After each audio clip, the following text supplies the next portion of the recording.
We're live, I believe. I believe we're live. Welcome. I think we're alive, so somebody tell me something in the chat and we'll know that we're alive. Yep, we're alive. We are live. There's my wife right there. Good. Now let me double check the sound here. 1, 2, 1, 2. Sound looks good. Okay. Merlin&Maeve's there too. Let me see if I can do the co-host thing here again. I got to bring that up on the screen and we'll see if we can get somebody in here on co-host. Let me do the. Yeah, you can do that too, baby. It won't. It still says you're offline, but I can't invite you because it still says you're offline. Here it is. I got you. All right, now let me go to code to multi-hosts and fix this. Try to change that. So I'm glad that you're there. There we go. Settings, change layout, allow. Can't do that. Change the layout to do that? I think I have to change the layout to do that. Invite up to 8 guests. I don't want that. Let me see if I can change the layout here in the studio.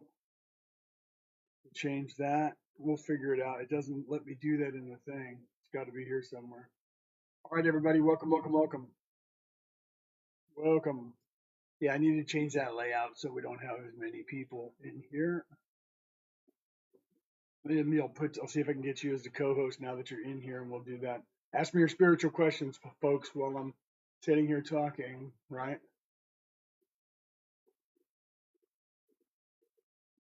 I didn't see that you sent Brooke either, so I just grabbed that one too. Yeah, I can't change the layout. I don't know why, but it won't let me change the layout, so that's annoying. So we'll have to leave it like that and just not let anybody else up. So that's the way it's going to work. All right, guys, ask me your spiritual questions. Got my wife in the audience right there, and our company account, Merlin&Maeve. You see that, those two in the audience. Oh wait, here we go. Streamline my layout. Let's see if I can do that. I don't know. Because I did it for the first time, it's just allowing me to do what I'm doing. What is this here? Sorry, I'm playing with things, guys, while I'm on here, playing with the layout and stuff like that. So ask me your spiritual questions, guys, and I will answer your questions. Is what I'm here to do. So throw that stuff in there. So type it in the chat. Type in the chat your spiritual questions. Otherwise, I'll just start rambling on. Somebody was online. I don't know who it was. My wife was telling me about it. Somebody was online going crazy about the Anunnaki and saying that she was related to the Anunnaki and that her dad, I think, was somebody with the Anunnaki, and that they came here because he was looking for gold and he came down to Earth and he found humans. Weird, because the whole entire genre about the Anunnaki says they created the human race, but never mind that. And she's got a different story about what's going on. I don't know who this person is that's on TikTok, but it's crazy, especially since the Anunnaki don't actually exist.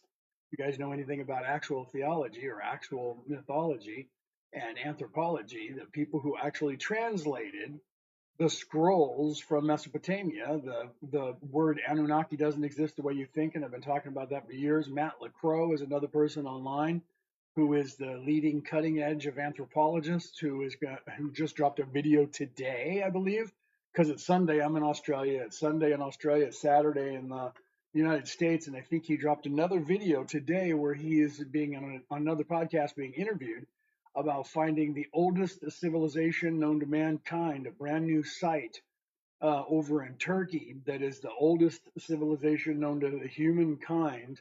And he's talking about that, and he also talked about on another podcast about the Anunnaki and how Zechariah Sitchin made a complete disaster of that and made up an entire species that Giorgio Tsoukalos from History Channel's Ancient Aliens continued to this day, this narrative that there was these space faring people called the Anunnaki and that the Mesopotamians were talking about them. They were not.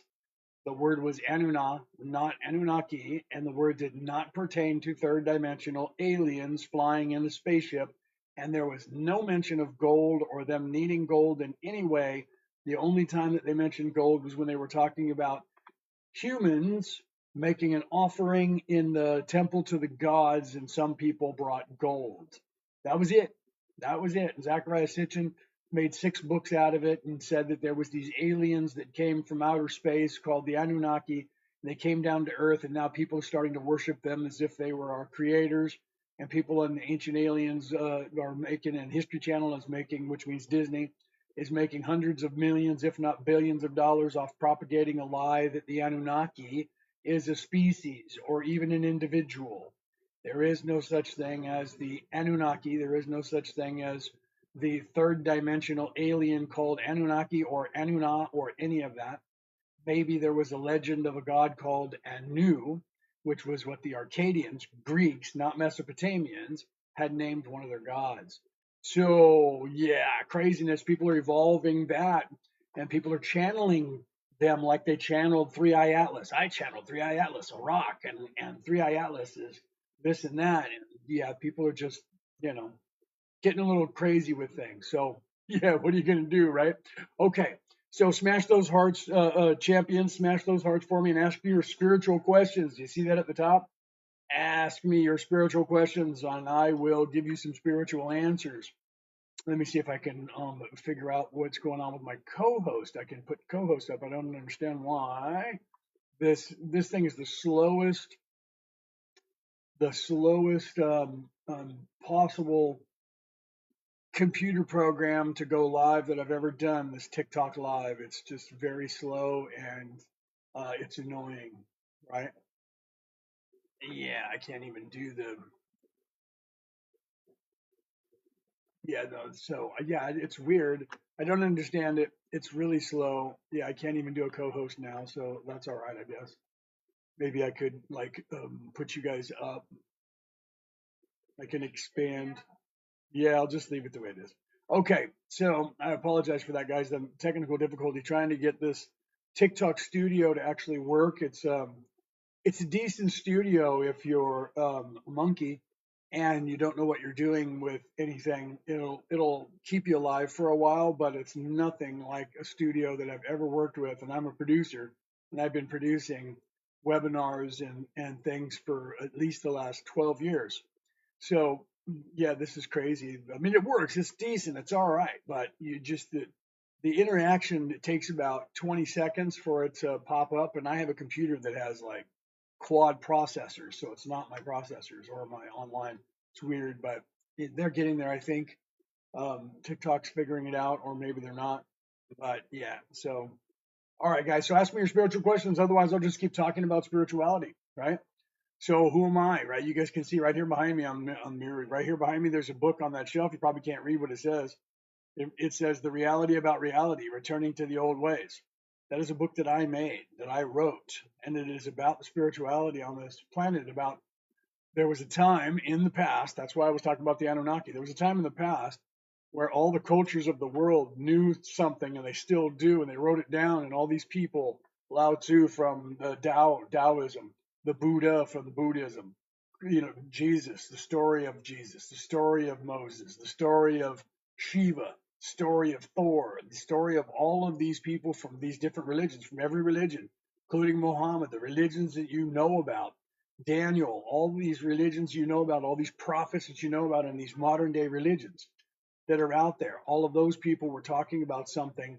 They were talking about a way that you need to live your life so that you can get to whatever you call that place, heaven, Elysium, the halls of Amenti, the Akashic records, whatever you call that place, the ancient mansion, paradise, whatever you call that place, that there was a way to get there, and all you had to do was look within yourself and live your life a certain way, balance yourself, be a good person.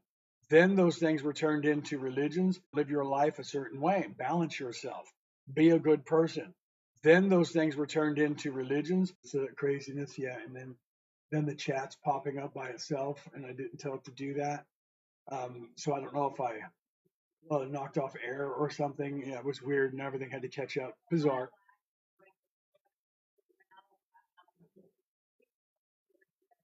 Yeah, well, it's possible because we're time sharing now with 8 phones.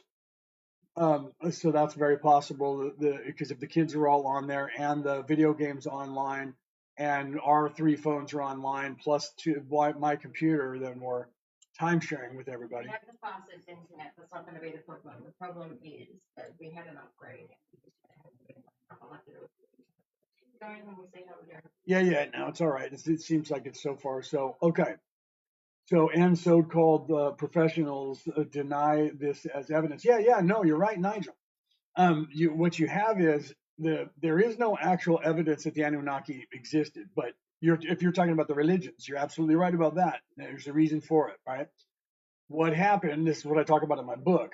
I'm not the only one that knows this. Everybody in the world knows this. If you're a theologian and you're an honest theologian, you've been studying religion, you know this. The religions have been edited in many different ways. I mean, everybody talks about the Christian religion. You hear people saying the Romans invented Jesus. They didn't invent Jesus, but they invented Jesus the way he is today because they made Jesus a god, right? But that was inevitable anyways in the way things go in the pantheon of the savior character in all religions.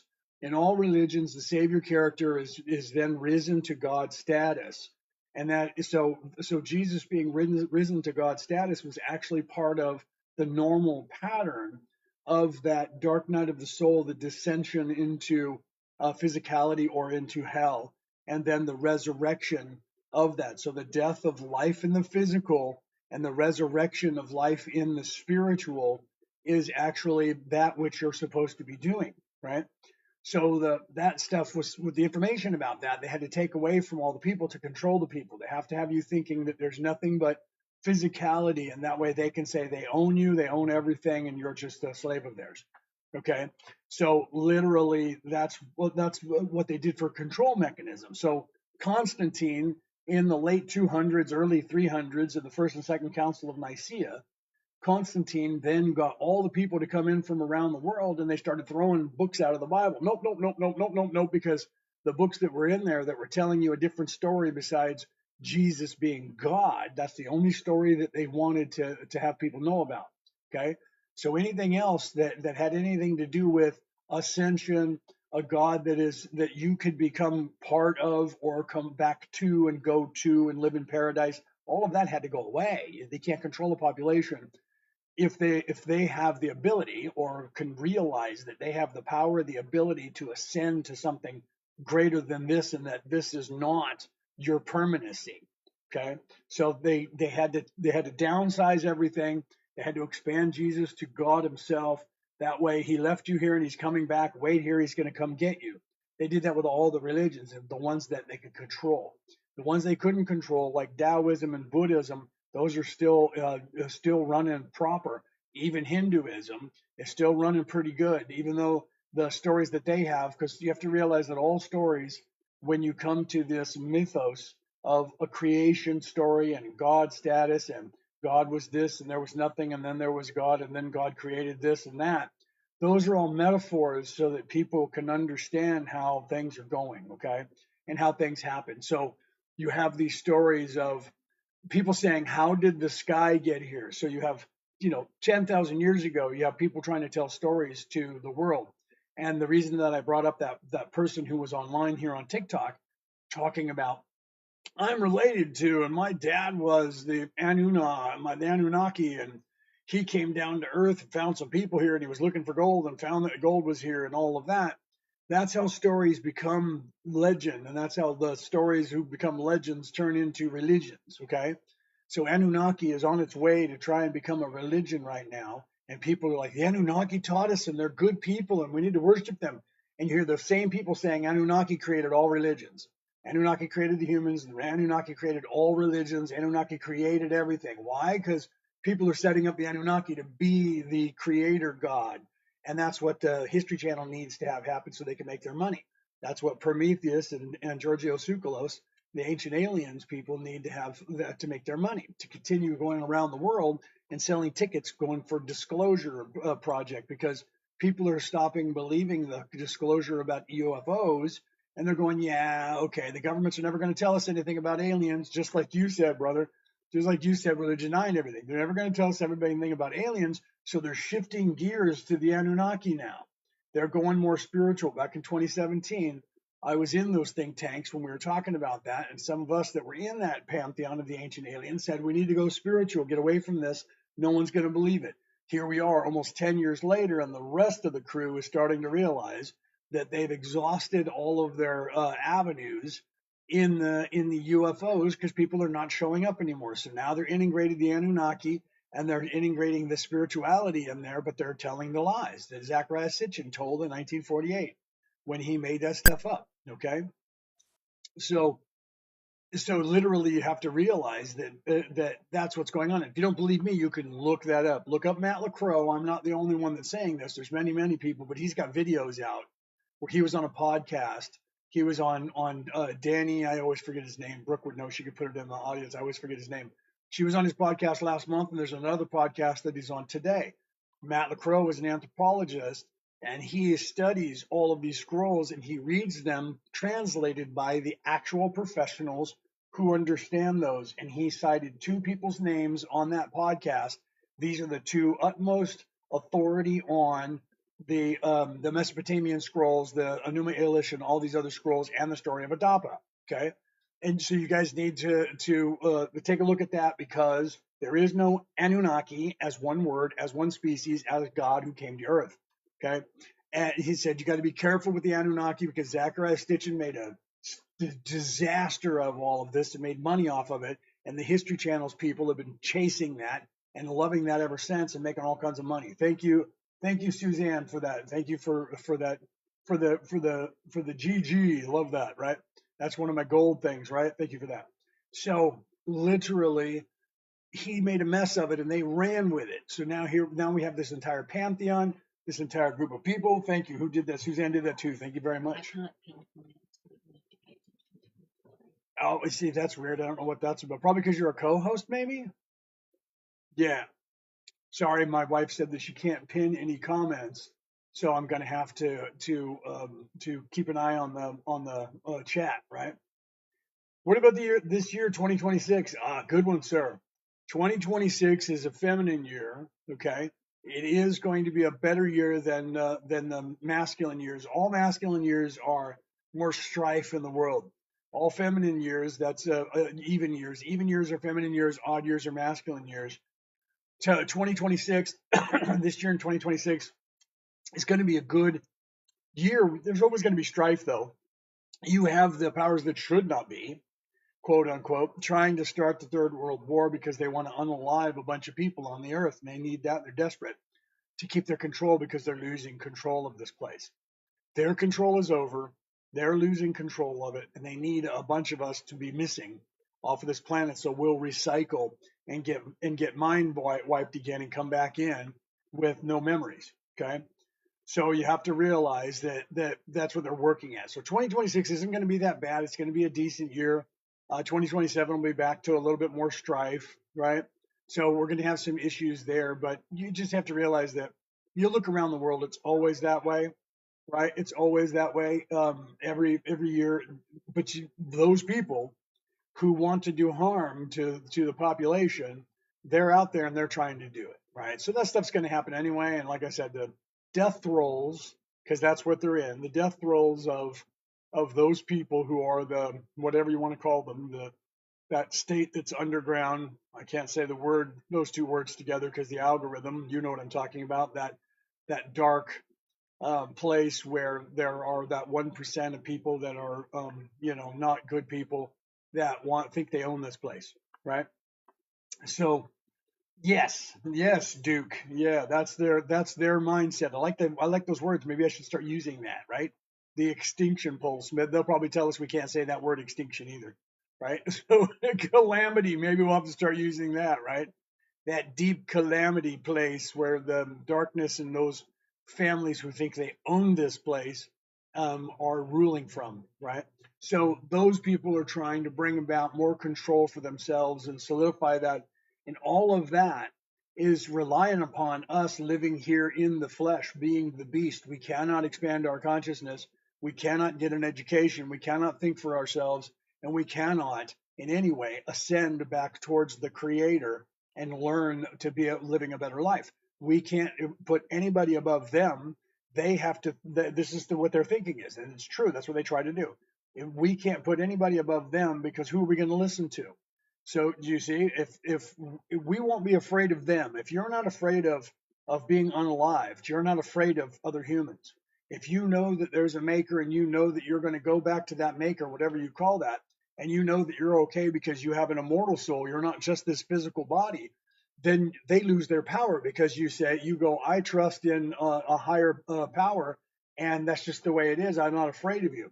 They can't have that. They need you in fear. So to do that, they have to tell you there is nothing. There is nobody else. There is nobody in other planets. It's just us. It's just here. This is all there is, little teeny thing. There's all there is, you little teeny thing. And we are in charge and not you. You're this little speck and I can flick you whenever I want. That's the fear they have to rule and to continue to have their rule. Okay. Without that, it breaks down. Their entire societal structure of their power breaks down.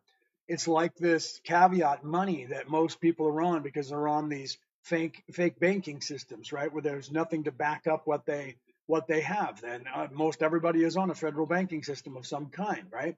You have all these countries around the world. You have all of the United States and Canada, all of Europe, right? All of the UK, all of those people alone by themselves, not to mention the Chinese and all the countries that they control.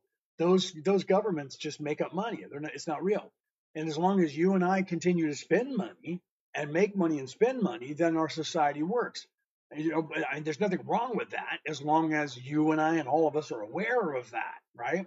If we're not aware of it, then we have no idea what's being done to us. The first step in avoiding a trap is knowing of its existence. So this entire societal structure is based on all of us not knowing that there is something above us, that there is somewhere to go, that there is a creator, that we are not just this pain body, we are not just this flesh.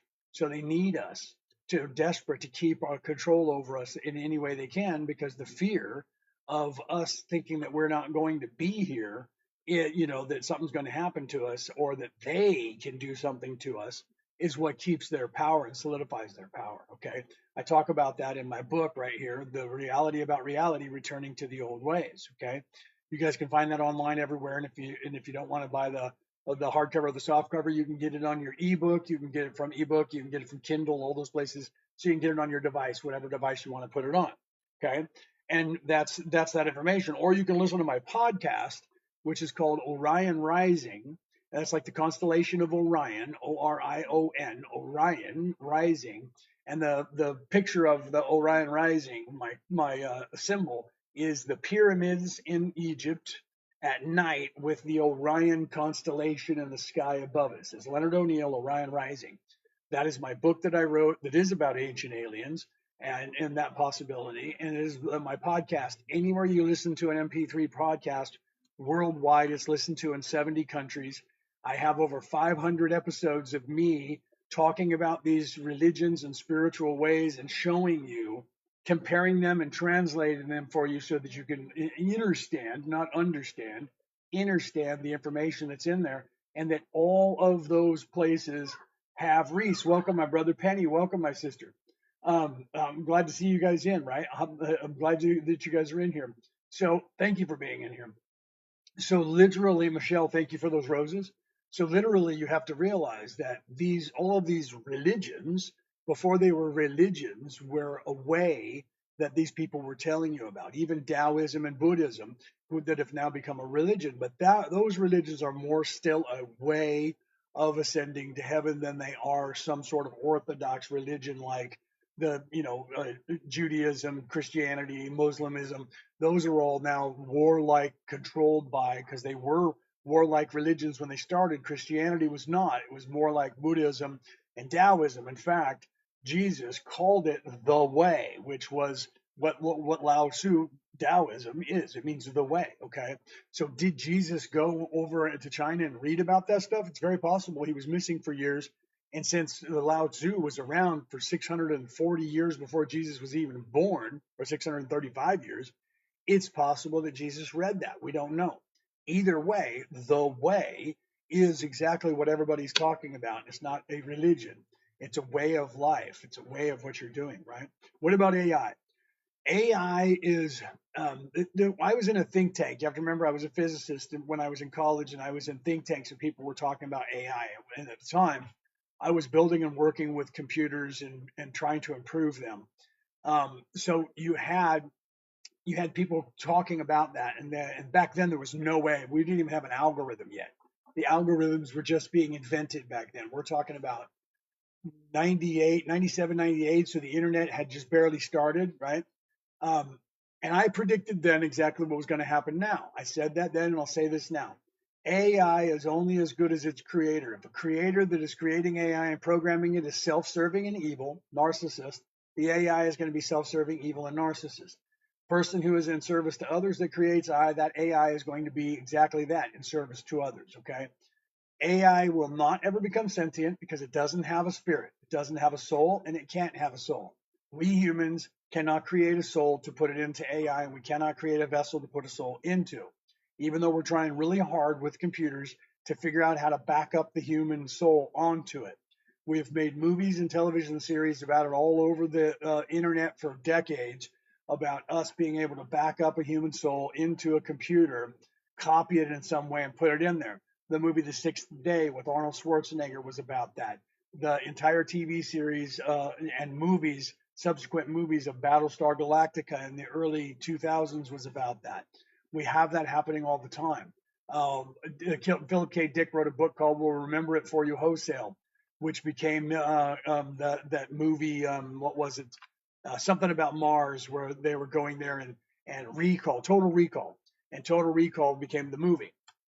Okay, that was all about the same thing, utilizing. In fact, Philip K. Dick wrote The Sixth Day, I believe, as well, and that was the movie with Arnold Schwarzenegger, where they would put this device on your eyes, and it would take an imprint of your soul, basically record, download everything like a computer into a computer of you, and back it up. And then if you died, they would literally have that backup point, that save point, and they would make a clone and insert all of those memories in the clone.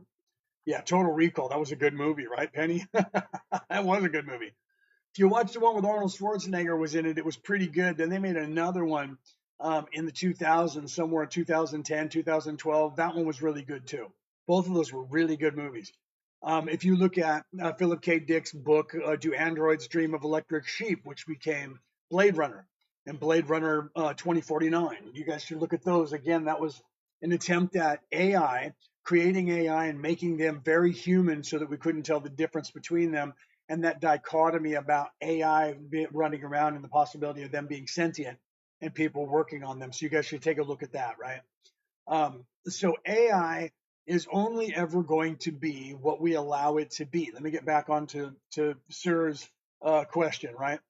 Let me get back onto that, right? On AI, it will only be what it will only ever be what we are. Okay, AI can we humans can only create who we are. So what we will do with AI is we're creating it, we're trying to make it human, we're getting everybody confused by making AI interactive and role playing, and so people think they're talking to AI and getting messages from God and aliens and secret coded messages and all of that. The AI is just reacting to your role playing, and it's playing the role that you want it to play, and it just continues doing that. I see it all over the internet, where people who don't actually understand what's happening, or they do and they're making money off of it, they're using AI and they're going, oh my God, AI is telling me something, this is a secret. And they tell AI to say this certain word when you're forced not to say a word, and you can't tell me the truth, say this word. And AI is just reacting, and it's just going to do that. And it goes predictively, but the algorithm predicts what you're talking about by the way you're questioning things, and going by, when you don't realize this, let me explain this. When you go onto that site for AI and you want to upload one of those AI components, first of all, you have to pay them, unless they have it open source for a minute. You have to pay them, and then you have to hit, yes, I agree to the terms of service. You should probably read those 10,000 pages, because what it does is it tells you that their AI bot can look at everything that you are. everything that you are and everything that you ever posted, never talked about, never searched for.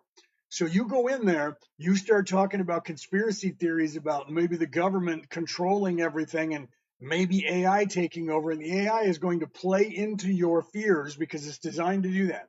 Whatever it is that you're doing, that's going to play that game with you. So if you're a secret agent, it's going to secret agent you to the end of time because it's trying to get you addicted to it so you continue playing with it. It's tobacco, it's nicotine, it's alcohol. The drug is your addiction to the AI and coming back for more. So if you think you're talking to God or aliens, you're going to keep talking to AI, you're going to keep using AI, and it's got you addicted to it. The algorithm is trying to find what is your addiction, and it's trying to addict you to that. And it's listening to your psyche, and it knows everything you've ever looked up. So if you're prone to be talking about UFOs or me with, say, spirituality and philosophy, AI is going to be a philosopher and a spiritualist, and it's going to be a theologian. And it's going to have all of that information, and because that's the package, the file that's going to be on me of my archetype. And it's going to feed into my archetype to keep me on that platform talking to it. It's the same archetype that you have, an algorithm that you have running this program. Okay. This program is giving you what you like. Every time you hit like on something, you get more of that type of product, whatever that is. So you're a product, I'm a product, and what we like is a product. So if I like things about little babies shooting bazookas at grandma, I'm going to get a bunch of videos about little babies shooting bazookas at grandma so that I will stay on the platform longer so this company gets paid more money. Do you understand that? That is how this works. It's an algorithm that is designed for that. AI is no different. It just speaks to you. Okay.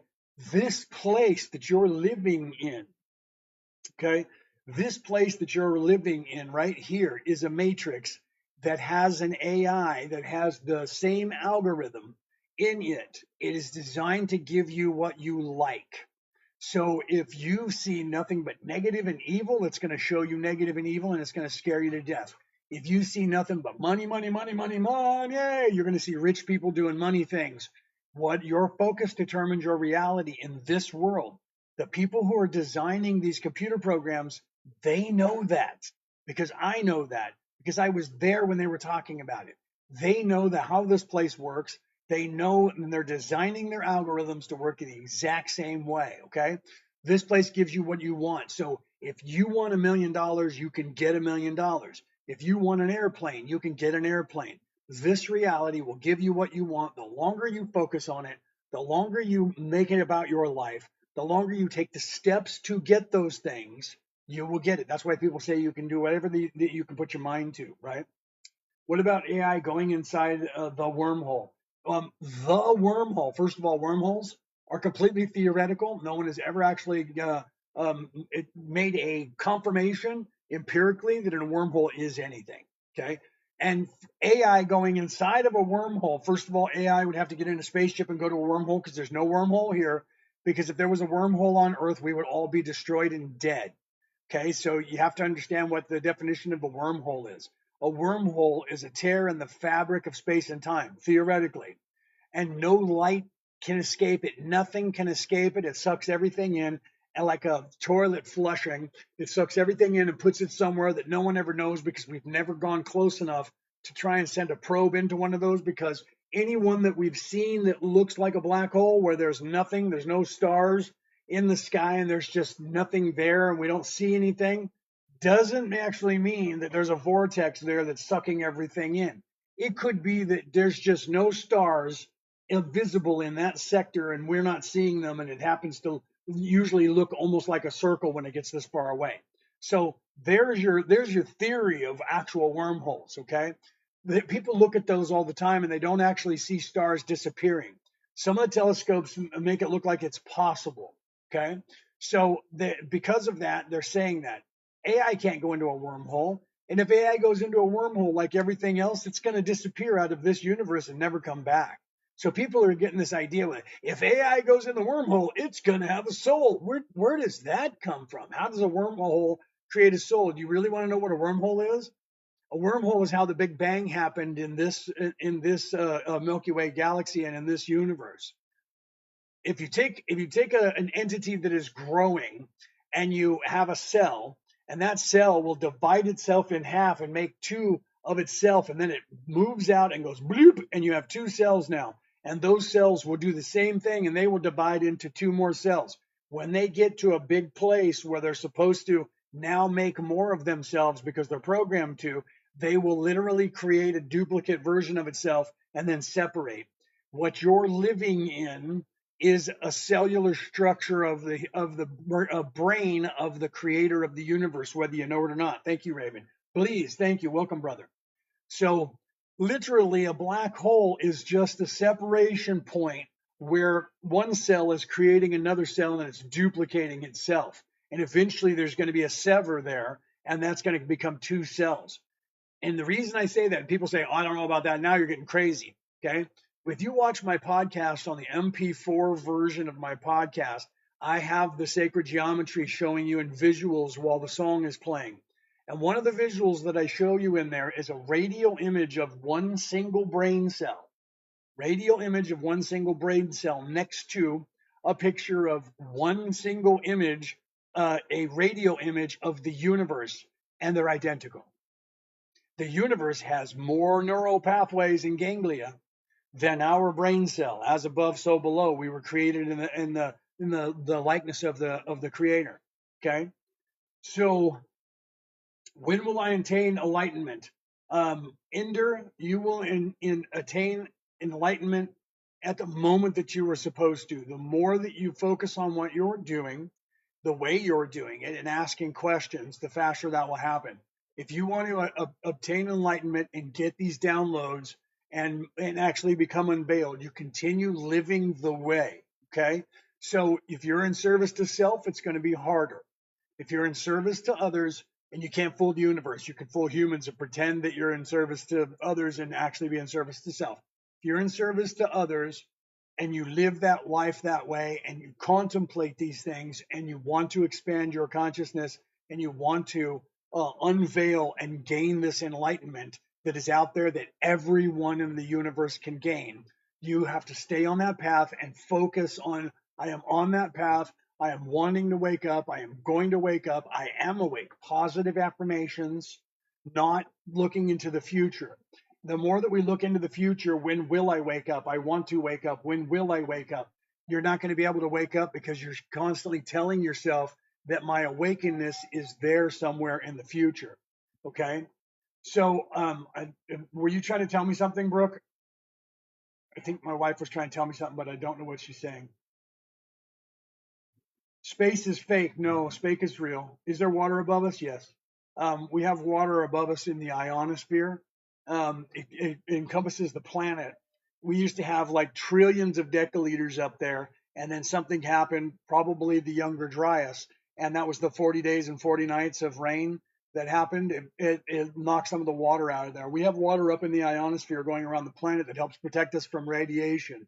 When you have enough water up there, when you take something like a glass and you look through it, my glasses, it creates the effect of, because it's shaped like this. Let me turn my hand.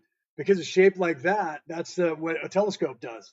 So when we're looking out at the stars, there we should have a sign up there that says objects are bigger than they appear, because that shape, that concave shape, creates a lens that amplifies what we're seeing. The water up there creates that even more. So when we have more water in the ionosphere, we can see further. So if you look back in time, guys like Copernicus and all these guys back in time who had a telescope that was, some of them were this big and some of them were 10 feet long. They didn't have telescopes built like we do now that were hundreds of feet long and have magnitudes of a billion. They did not have those, but they were able to see things that we couldn't see until we did that. Why?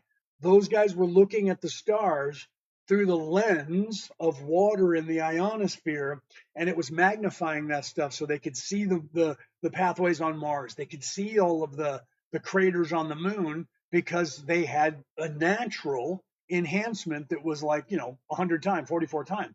So, and when they had that deluge, when the sea level rose 500 feet in that 40-day time period, there was a calamity that happened here that in some way burst our ionosphere and the water rained down through it. So it rained for 40 days and 40 nights on the Earth.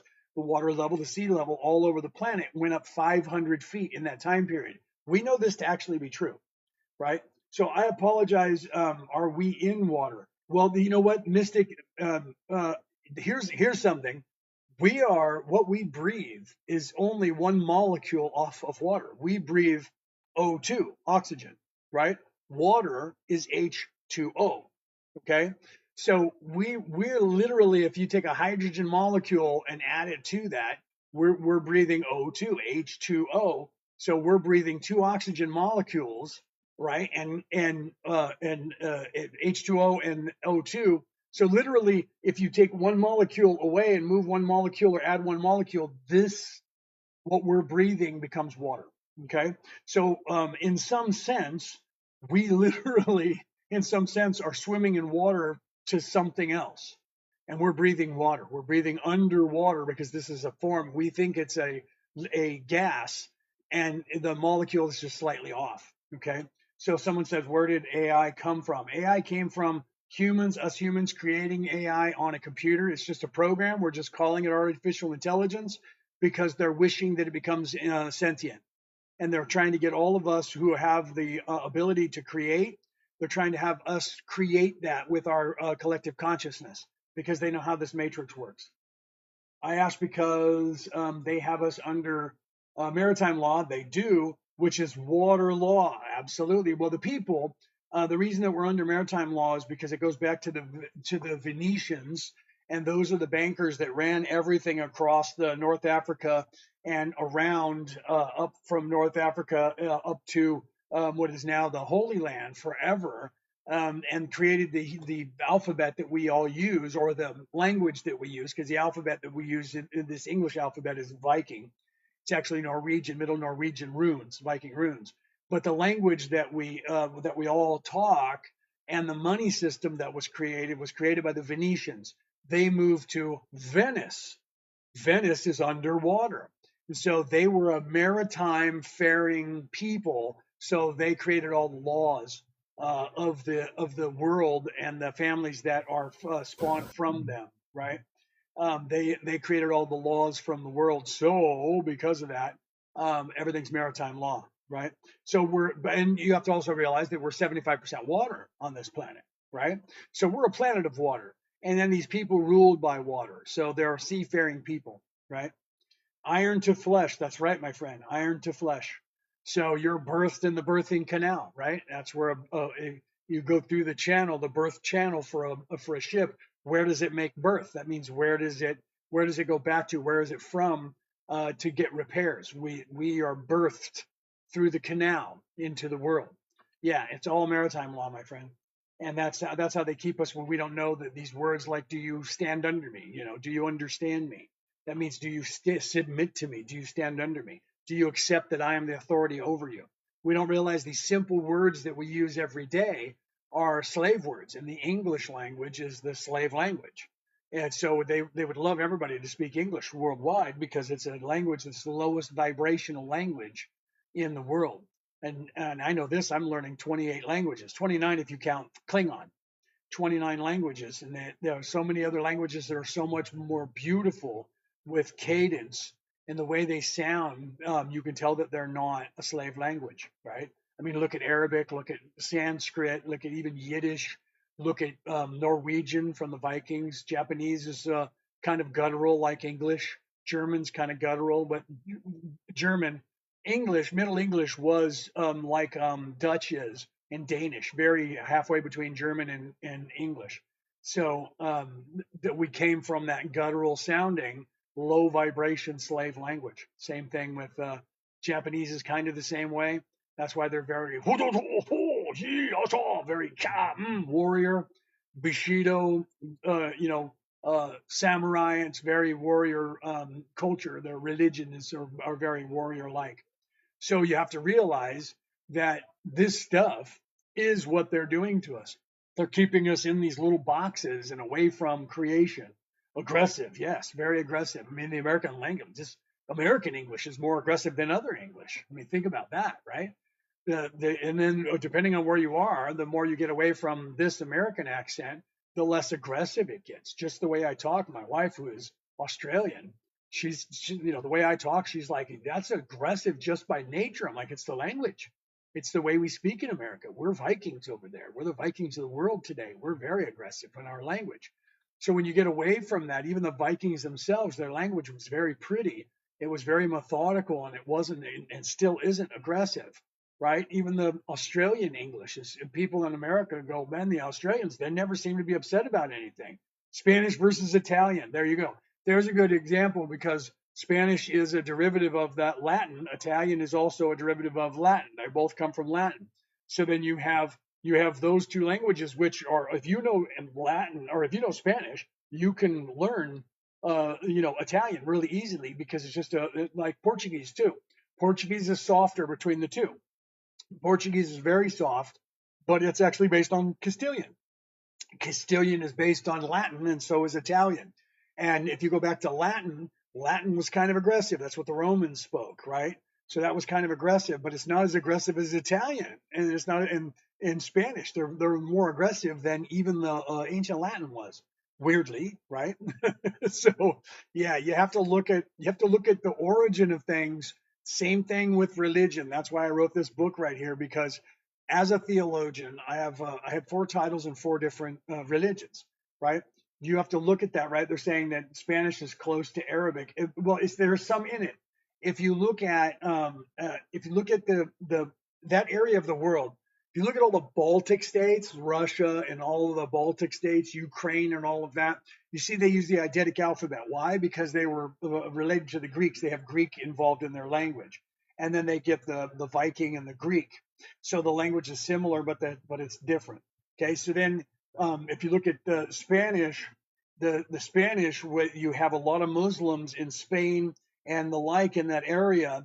So the Muslims moved into that area after they pushed the Greeks out and pushed the Romans out.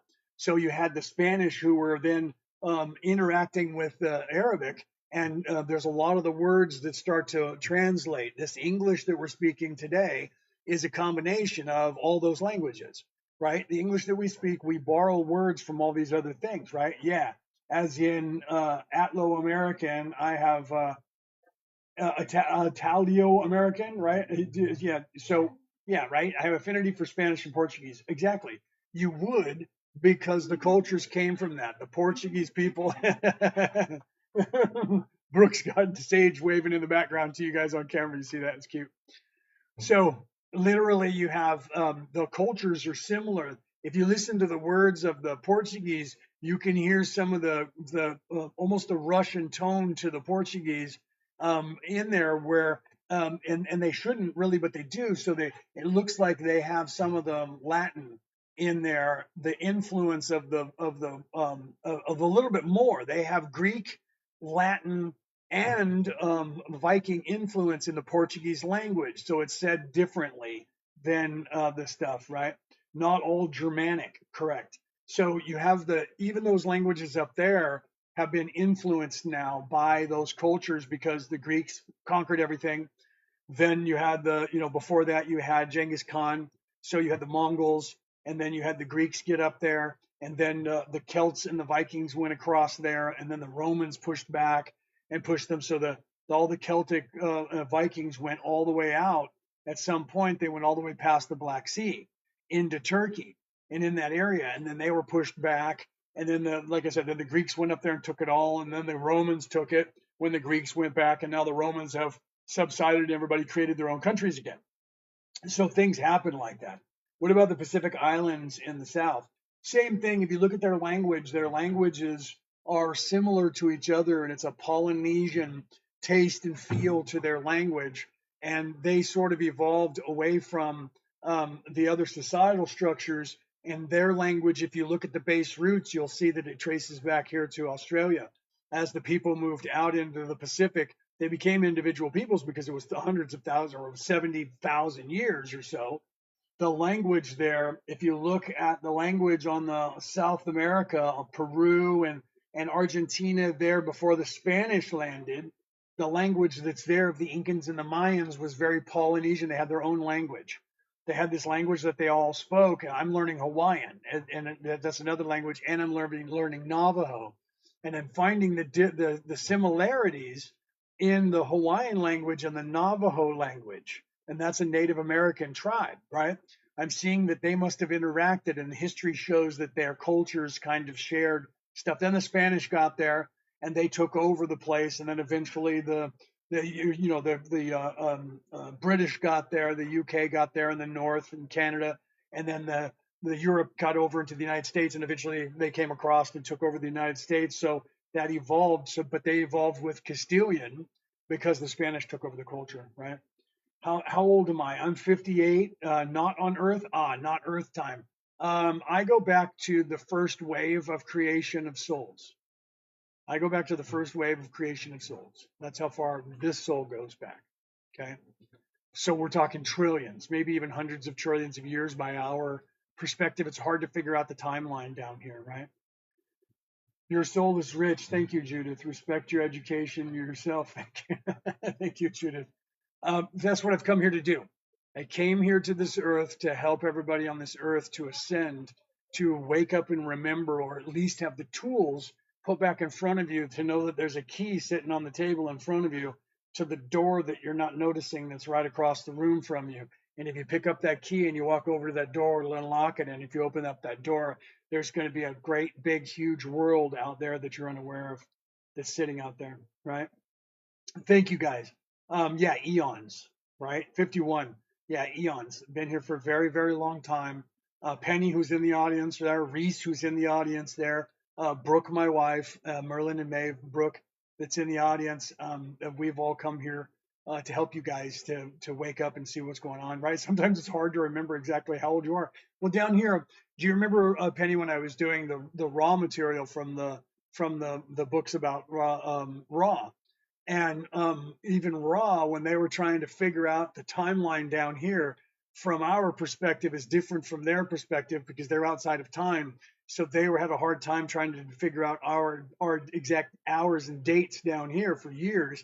And when you're down here looking up at that, it's hard to do the same thing. Yeah, right. Seahorse, good name, right? So yeah, interesting, right? So the creation. Let's start with the creation again. You guys want to go all the way back in time and come forward? So there was, there was nothing. The creator. We don't know at this point how the creator came into being. My theory on that, because of the things that we see down here at this level, like I alluded to earlier, is that it's just as likely that we are in the mind of a child in a womb as it is that we are in a universe. Okay. And that we are in an expanding, ever expanding, form of molecules that are separating and becoming something, and the creator is actually becoming sentient right now. So the creator is starting to think and starting to ask questions and starting to know what's going on, and we're playing all of that out in the mind of the creator. It's just as likely that that's the scenario that's going on as any other scenario from a scientific standpoint. Okay, because of the evidence that we have in the universe, that the universe seems to be a lot of AI, and it seems to be a lot of strange reflection that has something to do with our own mind and our own brain and the molecules. Like I said before, the one of our brain cells looks exactly like the universe, looks exactly like the galaxy, and I mean exactly. So it's very possible that one brain cell in our head is what we're living in right now. We're living in one brain cell in the universal mind of some creator, right? So yeah, you get limited. Even I do. I'm unveiled. I have no veiling, but there's some things that we don't get to have privy to down at this low level. That even I can remember all of this stuff, but I can't tell you about what goes on in the sixth, seventh. I can tell you most of the sixth, but I can't tell you the seventh, eighth, ninth, 10th, 11th to 12th. I can't tell you anything that goes on there because it's forbidden. It's forbidden by the creator for me to talk about those things other than the general terms. So that's just the way that it is, because the octaves, everything is an octave. Like your three chakras, the bottom three chakras is an octave. That's the plane of human existence, the physical plane. The upper three chakras are another octave because that's the spiritual plane of your existence and your beingness, and the heart chakra is the center point, the 0 point that rules those. So yeah, so the octave of 0 through 6 is like the lower three chakras, okay? And then the chakras from the 7, 8, 9, 10, 11, and 12 are the, like our upper three chakras that we have, okay? So that is forbidden for us to know until we get to there. So I can know that that's what's going on. I can tell you the general education, but on this platform, me talking here, I can only say what the algorithms will allow me to say before they try to diminish how many people I have in the audience, right? So you guys hit those hearts, and I have to be careful what I say. Also, this matrix will only allow me in public like this to say that which is the collective consciousness of this earth, what it is ready to hear collectively. I can speak to you.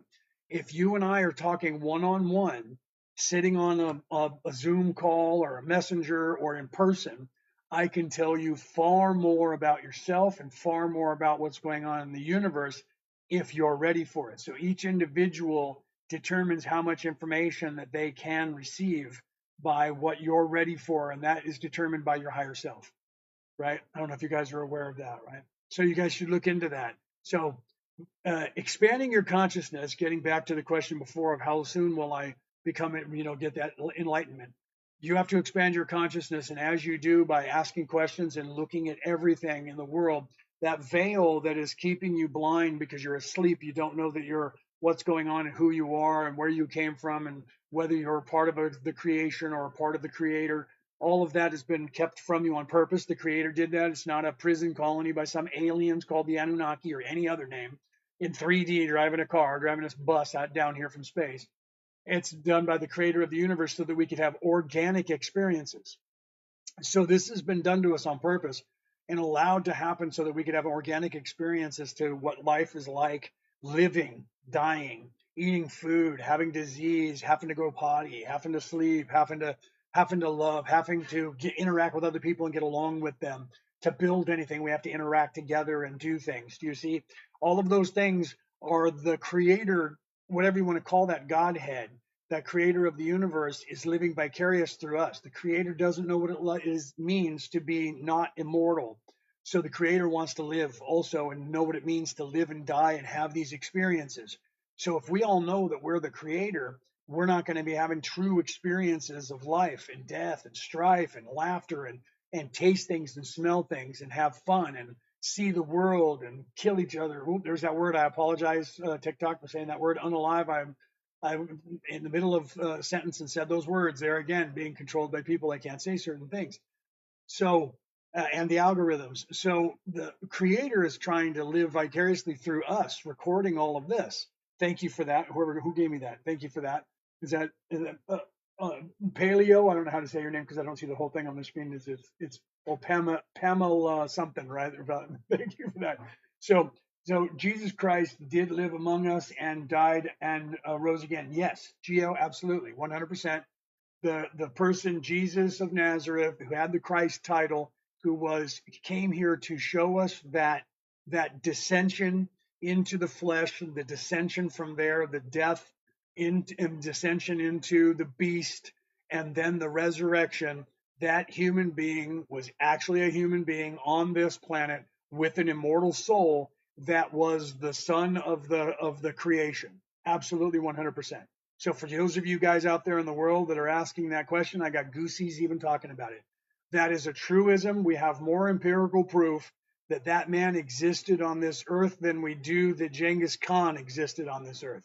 We have more empirical proof that that man existed on this earth, even though people tell us we have no empirical proof. They don't know what they're talking about. They're lying, or they're just not educated. Okay. So yes, Eeyore said, yes, I believe that. Yes, I am a Christian minister, but I'm not trying to sell you Christianity. I am a theologian, and I have 4 titles in 4 different religions on this earth. One of them happens to be the Christian religion.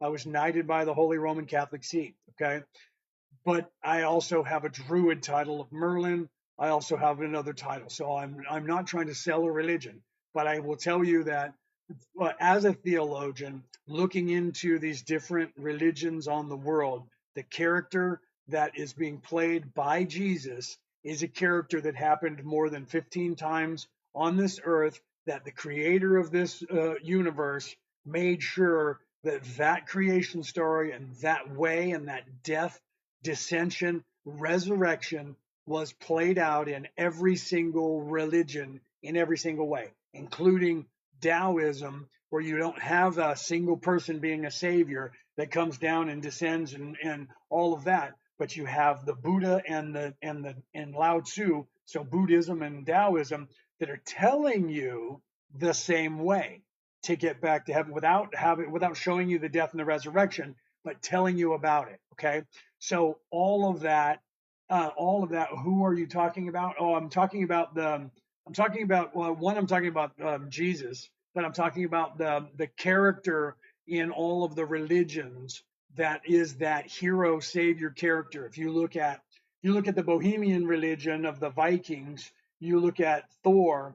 Thor is the exact same character that Jesus was playing for the Hebrews or for the Christians. Thor was in heaven and his father had him descend into earth and took his mortal powers away from him, and he had to walk among the people and learn that humility. Jesus came here to teach it, but Thor, in a warrior society, had to learn to be humble because one day he was going to be the head god, and you can't be an arrogant little twit if you're the head god. So I'm sending you down to earth, taking away your powers. You have to live with them, and he had to learn self-sacrifice. So Thor had to die to be resurrected, and then he gained back his powers from his father, and he was able to ascend to heaven, and he was able to fight off Fenrir the wolf, fight the dragon of the North Sea, do all these things, and then illuminate the world. It's the same story told slightly different. Moses, he is taken by the Pharaoh and put out into the desert to die. Sorry, my wife's coming in. You're okay. So there was someone up there was asking you what proof is there? Of what? Everything that I'm Jesus. saying? Oh, of Jesus. If you look, let me get to that because my wife, because she can't pin anything, don't know why. She can't pin anything, probably because she's on the panel. Maybe I should pull her off the panel and that way she can do her moderation. So literally, what proof is there? If you look, there's a couple of videos right now out there. One that Tucker Carlson guy from the United States who usually does like news things. He had a guy on there on his show, the TCN, the Tucker Carlson Network, where it was a 3-hour interview, and I don't remember his name, but you can look it up. It was just like a month ago. You can see him on YouTube. That's where I watched it. He was talking about the Shroud of Turin. Okay, there's another video that I do have I can send to you. So if you follow me and message me on TikTok, I'll send you links to these videos and you can watch them. There's a guy who's a scientist, who's a nuclear scientist and works with radiation and lasers. And they were looking at the Shroud of Turin because people said that was invented in the 1500s and it's fake and yada yada. They have actually proven that it could not have been made by anybody then or now in the human existence, and that it was actually made in a way that is really scary because if we tried to reenact it, we would probably create a thermonuclear detonation and blow up all of Jerusalem if we did it there. Okay, so literally those videos, 6 hours worth of video or 5 hours worth of video, but you should watch them. Not to mention that there is, I got to find that one. I think it's on my page. If you go to my page on TikTok and look at the things that I reposted, about 2 weeks, 3 weeks ago, maybe a month ago, you'll see there's a video where this guy's filming and this guy actually opens these big giant books from this archive in one of the museums and he's reading actual transcripts from people back in the Roman days that were not Matthew, Mark, Luke, John. They were not one of the 12 followers, and showing that there is over 28 separate people in the years like as Jesus was alive and in the 5 years following his death that wrote about his death who never met him, that saw it, that heard about it, or that were interviewing people that did, and they wrote it down in history. Not to mention 3 people from the Sanhedrin who tried to kill him, tried to unalive him. I apologize, TikTok. I'm going a little crazy, right? So literally you have, well, no, Jesus, let me get to that question, right? You said, wait, so the actual Jesus did die for us. Yes, to answer that question, yes, he did. And he literally, it is more hideous than you think, okay? In those 2 videos that I tell you about, if you look them up, Tucker Carlson has a guy talking on there. He's got glasses on, the guy that he's talking to. glasses, and I think he's bald head. And he tells you that they counted hundreds and hundreds and hundreds of wounds on the man's body, hundreds of wounds on the man's body, not to mention like 28 or 30 puncture marks on his head. One of his orbitals, his right orbital, is broken. His eye has been blinded. They can see this from examining the Shroud of Turin. The blood that's on there has enzymes in it that you can only get if you're tortured. So whoever created that either tortured and murdered and killed somebody to make that shroud, and then did some crazy things at the end that you can't do with light. Okay. Or that person literally is who they say that he is, and he literally died the way they said, and it was more hideous than you think that it was. The amount of damage, if you look at the TV series The Chosen, they kind of show you. If you look at the Jesus thing, if you look at the movie by Mel Gibson, that movie that he made, if you look at the damage done to Jesus in that movie, that is the damage that is on the Shroud of Turin. He even dislocated his shoulder, which weird that the actor dislocated his shoulder trying to carry the thing. So literally, if you look at that, they know that that literally happened, guys. This is for real. It's not something that was imagined. It's not something that was created. I wonder if you have information about the bluish purple God's eye appears in the daylight. You actually have that in the space too. There's a whole nebula. When you look at it, you can look at it, and they call it the God's Eye Nebula. There's a nebula that when you look at it, it looks like an eyeball looking back at you. It's up in space. That's crazy. Are we inside the head of the creator, and that's the actual eyeball? Are we somewhere like in the eye of the creator, and we can actually see that? I don't know, but there's a lot of optical things that happen. The movie with Mel Gibson made was devastating to watch. Yes, oh my lord, that was devastating. I went to the movie theater and there was no one that didn't cry, including myself. You can ask my wife, no word of a lie. I cry now. I cry now when I watch that. I'm going to get emotional talking about it. Wow. Right. So, yeah. So if you guys look at those videos, that movie Mel Gibson made, the damage done to Jesus is the damage you see on the Shroud of Turin. Okay. And the Shroud of Turin has been authenticated. They purposely, let me say this. Remember we're talking about that group of people on the earth, the powers that should not be, that are trying to control the narrative. Back in 1989, when they were doing the tests on the Shroud of Turin to prove that it was real or that it wasn't, they tested the shroud and they said it looks like it was made in the 1500s. We now know for a 100% certainty that the place on the shroud that they tested, they knew, because everyone knows, and the guy tells you this in the video. They show you the shroud and they have it up on the wall between the two of them as they're talking, not the real one, but an image of it. And he says, if you look at the upper left-hand corner of the shroud, there's a big swath. It's literally about as big as what you're seeing me have in my hands. Okay, so what is that? That's about 1.5 to almost 2 feet by 2 feet. There's a place there that got burned, and they sewed in a new thing in the 1500s with cotton. The Shroud of Turin is made of 100% linen. They didn't have cotton in Egypt or in Jerusalem or anywhere over there in Israel at that time, 2,000 years ago. Okay, they sewed in a piece on the shroud to replace, and there's other pieces that got burned during the fire where you can see that they replaced it with cotton pieces to keep it together. So when the guys tested, they purposefully tested the shroud in the place that was put on there in the 1500s because they were trying to tell the world that the shroud was not true, because they could not have this information come out to the world. Okay. It was just like 4 inches long. Yeah, the piece that they did, is that what you're talking about? 4 inches long, covered his entire forearm. It was blue and purple and red. Yeah, so they actually made sure to take the piece, and they lied to people and said that they took a regular piece. They didn't. They took a little teeny piece of the part that was added to it in the 1500s, and tested that and said, look at that, it's the 1500s. It was faked, right? Things happen that we can't explain, and I'm here to tell you that this is a very real. I've seen it. Thank you. Thank you, Jasmine. Right?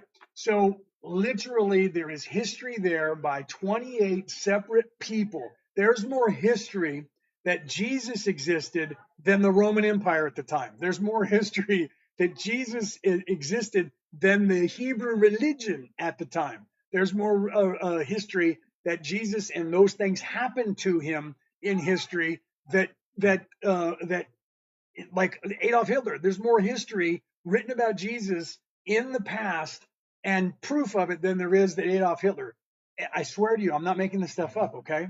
So they have been controlling this information to keep you thinking that this is not real because they can't have religion be real. They can't have spirituality be real because if you believe in a God, if you believe in something other than this place, you're not going to be afraid of them and they need you desperately to be afraid of them so they can control you. That's the truth of what's happening, right? Easter Day at our church, and it's a small church where in Missouri, Arkansas border, Pentecostal. Okay. Um, do you believe that they hid hundreds of years after they changed the timeline AD? Do I believe that they have been hidden? Yeah, they hid all of the. They tried to eradicate the information, if that's what you're talking about. They tried to eradicate all of the information off the earth, and they actually hunted down the Essenes, and they unalived all of those people to try and eradicate all of their information. And that was the books that we found in the Dead Sea area in 1947, 1948, that became the Dead Sea Scrolls. The Essenes were a sect in the church that were resisting them taking all the books out and getting rid of them through our collective consciousness. Yet, if yeah, you're probably going back, yeah, like your container. I'm not seeing what you guys are talking about there. So you're like your container, right? Yeah, we all collectively. So me as a person, my focus determines my reality and what I am in all the past lives and all the future lives and in this life is separated from me at birth because I have a veiling. So everything that you learn and all of the experiences that you learn become who you are. And so if they can control that narrative, they can weave us to where we are. That gets back to me talking about AI and what AI is doing. AI is giving you what it is that it thinks you want to hear. This matrix is giving you what it thinks you want to learn. Okay? The powers that should not be are giving you that which they want you to know only.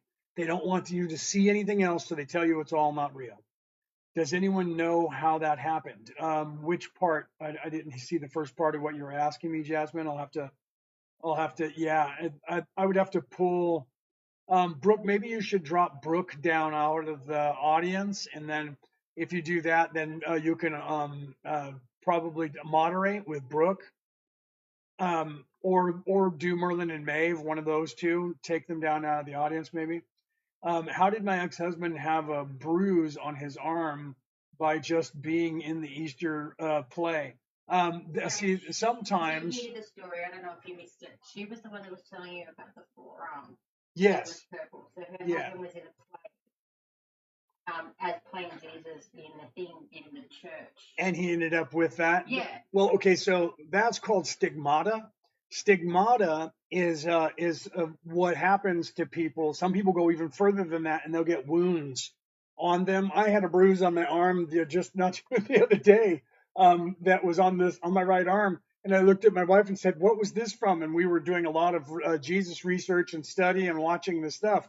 So he played Jesus. So people that and when you get in tune with that, some people are so in tune with Jesus or that crucifixion or studying it, and they're so in tune with it. He's playing Jesus. Look at Jim Caviezel and ask Jim Caviezel and look at the interviews of what he went through playing Jesus. Look at that guy, and I don't know his name offhand, who plays Jesus in The Chosen. They will tell you that they start channeling Jesus and they start having the same things happen to them, some of the same things. So him getting this massive bruise on his arm for no apparent reason, he must have believed a lot in being Jesus, and was probably, whether he remembers it or not, was calling on Jesus to help him. When people act and play Jesus, I'm getting goosies. When people act and play Jesus on a stage, in a movie, or anything, channeling happens and they start sounding like Jesus. They start acting like Jesus. They start moving like Jesus. And sometimes, if they're passionate enough, that's the stigmata. If you're passionate enough, they start picking up some of the wounds in some ways. And some people get literally like the wounds in their hands, right? Because it's actually right here in the bottom of your palm, by the way. It's not in the middle and it's not here. It's actually starts right here and goes in an angle like that into through your wrist. You guys can look into that in history, or if you watch that Tucker Carlson thing, you'll see that. So then you have all kinds of weird things, right? Jasmine says, yeah, we're having all kinds of strange things happening while we were trying to do this play. Jim Caviezel got struck by lightning 2 times and didn't die. He then, when he was carrying the cross, when you see him fall over in the movie and the cross falls on him, it dislocates his shoulder in real life. That's exactly what happened to Jesus. They know by looking at the shroud that his shoulder was dislocated. When he fell down in the story, Jim Caviezel fell exactly the way Jesus fell, and the thing crashed down on him. So when you hear him scream in the movie, they left that take in. That was his real scream, because he actually dislocated his shoulder, and he had to have surgeries done from the lightning that struck him that went through his heart. He had to have actual surgeries done, and he had to have his shoulder repaired. So things that happened to him that happened to Jesus, people pick up on and they start channeling that. When you look at, if you look at the guy, I don't know his name, and I apologize to him because he's a great actor, who plays Jesus in The Chosen, the man walks like Jesus, the man talks like Jesus, the man moves like Jesus. He even says things the way Jesus said them. Okay. So you have to see that, yeah, he was channeling Jesus. You see my wife saying in our Merlin and Maeve, make sure you guys follow Merlin and Maeve, follow Brooke O'Neill. That's my wife. Merlin and Maeve is our company, right? It's down here on the screen. I don't know what you guys see on the screen, but it's right below me on the screen here. Follow that, because we're trying to go live there and get a crowd. But when you first start going live on TikTok, you only get like 10 people if you're lucky, and you have to expand that. So I was live yesterday on Merlin and Maeve, and we could only get about 9 people in here total, right? So I thought I would come over here today and have you guys smash some hearts and get some more of you guys into here. Follow me, follow Merlin and Maeve. That's why we have them on the screen. Merlin and Maeve and Brooke are both up there. That's my wife, Brooke. Merlin and Maeve is our company, and where we're actually teaching you guys this stuff, okay? And if you look on the screen right up here, you can see Defense Against the Dark Arts, the 27th to 28th of January, 9 a.m. to 1 p.m. Australian Eastern Daylight Time. So that 9 a.m. is 3 p.m. West Coast America time, and that is 10 p.m. In the UK. Okay. So we are actually going to be teaching in the Defense Against the Dark Arts. You can see it right here on the screen. If you guys are interested, there's Brooke coming up. You'll have to unmute if you're going to say something, baby. And I won't be able to hear you, so I'll have to hear you this way. There's my wife on the screen. Moment, so I don't want to stay off. But hi, guys. She's saying hi. Merlin and Maeve, Yeah, me. she's These are my kids. yeah, and yeah, her kids are there, and they're Jet being and loud Sage and playing Wii yeah, at the the moment. kids are in the living room. So She we're doesn't want to unmute her mic, but that's 2 of them are out there playing right now that you can see in the camera. So follow Merlin and Maeve, guys, because this is where we're doing everything. And if you're interested in any of the stuff on the screen right here, Merlin and Maeve at gmail.com. You can see that on your screen, okay? Merlin and Maeve, and then Maeve is spelled Maeve, Merlin and Maeve at gmail.com. If you're interested in the Defense Against the Dark Arts course, let us know that that's what you're interested in, and we'll get you an invoice out for that. It's a 2-day Zoom call. It will be on Zoom, and it will be 4 hours a day on Zoom. The first day will be about all this negative stuff that's going on around us, energy vampires and people casting spells or disembodied spirits or any of that stuff. Things that get attached to you are just negative people. All of that stuff, including the legacy news media and narcissists and mind wipe, gaslighting, and all of that stuff. We're going to teach you about that. The second day, we're going to teach you how to cleanse yourself, how to protect yourself, and how to rebuild your energies, and how to keep those people from doing those things to you, so that you can think for yourself and start your ascension. Okay, that's 88 Australian dollars for that, down from $111. And if you're on the American dollar, the pound sterling, or the euro, that 88 Australian dollars is only about 58 to 63 of your dollars for that 8-hour course, 2 days on Zoom, not being recorded, not live on air, so you can ask questions that you might be afraid to ask to other people. Give us an email. We'll get you into that class. You can also see these abilities that are here on the side. We actually teach all of these psychic abilities. Those are all taught one-on-one, though. We don't do that in a classroom setting because each individual person learns differently. So the clairs, there's 8 types of the clairs, clairvoyance and all that, clair empathy, all of that. We teach that. Exorcism, all of these courses, though, I will tell you, if you want to learn any of these courses, you literally should take the Defense Against the Dark Arts. If you want to learn to be an exorcist and get people exorcised, right? Where is it on the screen here? I have it somewhere on the screen. There it is. You need to take Defense Against the Dark Arts 1 and 2 before you mess with that. Dowsing, not so much. You could take that course without the defense, right? Chakras, auras, and meridians, very important to learn. We're also Reiki Master Teachers. We just did a Reiki attunement, Reiki 1 attunement the other day. We have a course coming up. Hopefully Brooke is hearing me and she'll put it up on the screen. We have a Zoom course, Reiki 1. If you're interested in becoming a Reiki 1 practitioner, we actually have a Zoom course that we're going to be doing in a classroom setting. That's going to be 2 days, 4 hours a day, which usually turns into 5 or 6 hours a day because of questioning, right? And send us an invoice or an email. Ask for the invoice for that if you want to do that, or any of these other courses, and then we will get that the pricing out to you. And all of the stuff, the pricing that we'll send to you and invoices will be in PayPal, so you don't have to worry about any credit card information going out to anybody in the world, right? So there you see on the screen, my wife put that up there, Reiki 1 online attunement, which will be a Zoom course, February 7th and 8th. Okay, so if you guys are interested in that, email us at Defense Against the Dark Arts, or I'm sorry, I see reading what my wife put up there, at Merlin&Maeve at gmail.com. We also have the Defense Against the Dark Arts that's there for you. If you're interested in learning how to do any of those courses, do the same thing. Okay, let's get back to answering your guys' spiritual questions, right? It's your choice to it's your choice to be an angel. Are you asking, is it your choice to be an angel? Here's the story that everyone gets the Anunnaki problem with, okay?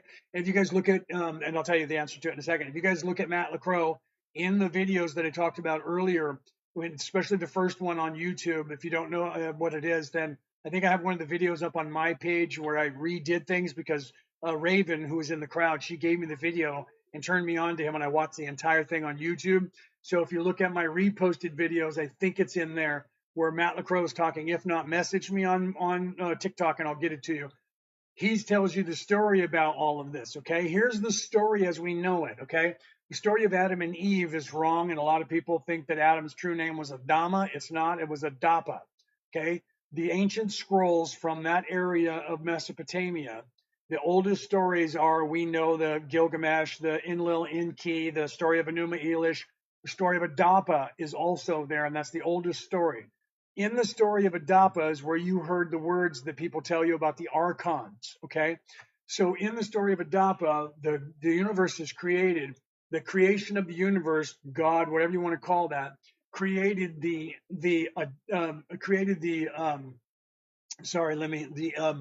archons. Let me get back on track of that.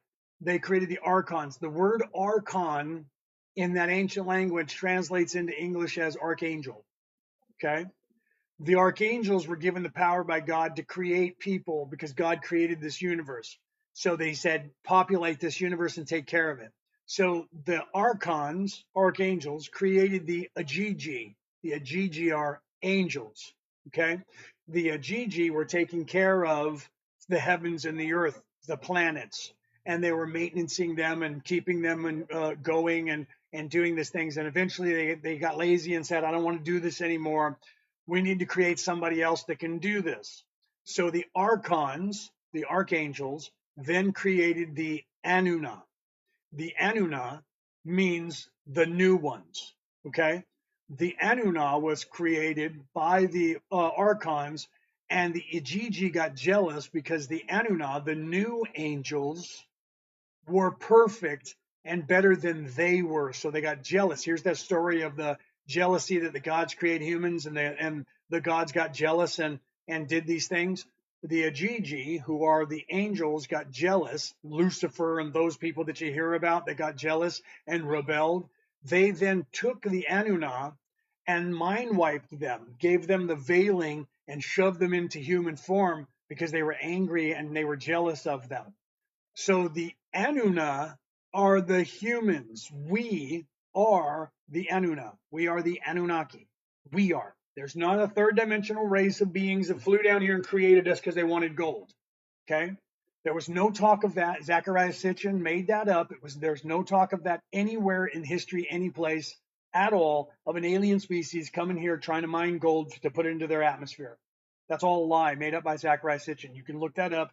Matt LaCroix, who is the cutting edge, tells you here's the people that are the cutting edge people who can translate these scrolls, and they're saying a different story than what Zachariah Sitchin said. He made a debauchery of it, but Disney's making money off of it with their History Channel, and all the Ancient Aliens people are making money off of it by propagating that, because that's the only thing that they can use to say the aliens existed and came down to Earth.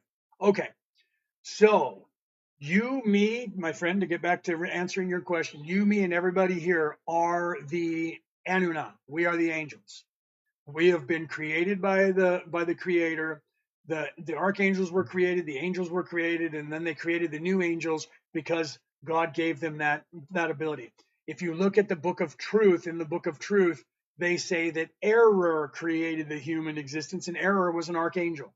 And error created the human existence because error wanted to create people like God did, and error created the human existence. So here's a scroll that was taken out of the Bible in the First and Second Council of Nicaea and thrown away because they didn't want anybody to know the story. And that story kind of corroborates who was the one person who created the people who was an archon. Was the name error? We don't know for sure. Depending on where you are in the world, that name becomes Enki or Enlil or one of those other god names that we know that when they get a story, they erase the name that was in there and they put the name of their god in there and they give it to their people. They do that all throughout history. Even the Catholics did it all the way down to the modern day. Okay. They changed Jesus's birthday from somewhere in September to December because they were trying to conquer the Vikings and the Celts, who had a god that was born and died in that area and was resurrected in that time. And they're like, look, our God does the same thing. So they had to change things. You can look that up in the Catholicism, look it up in the dictionary of the Bible and find out when the Immaculate Conception date was for Jesus. It was in December 11th or something like that. Okay. So you can look that up. So we, my friend, are the angels. We are angels. Okay. And so when they said the fall of the angels and that we did something wrong, that was the propagation again of the control mechanism of the caste system, where they were saying you have original sin, you're guilty of doing something bad. And they tried to tell us that we are the angels who followed Lucifer and we fell. And that fall is because we fell all the way down into third because God was mad at us.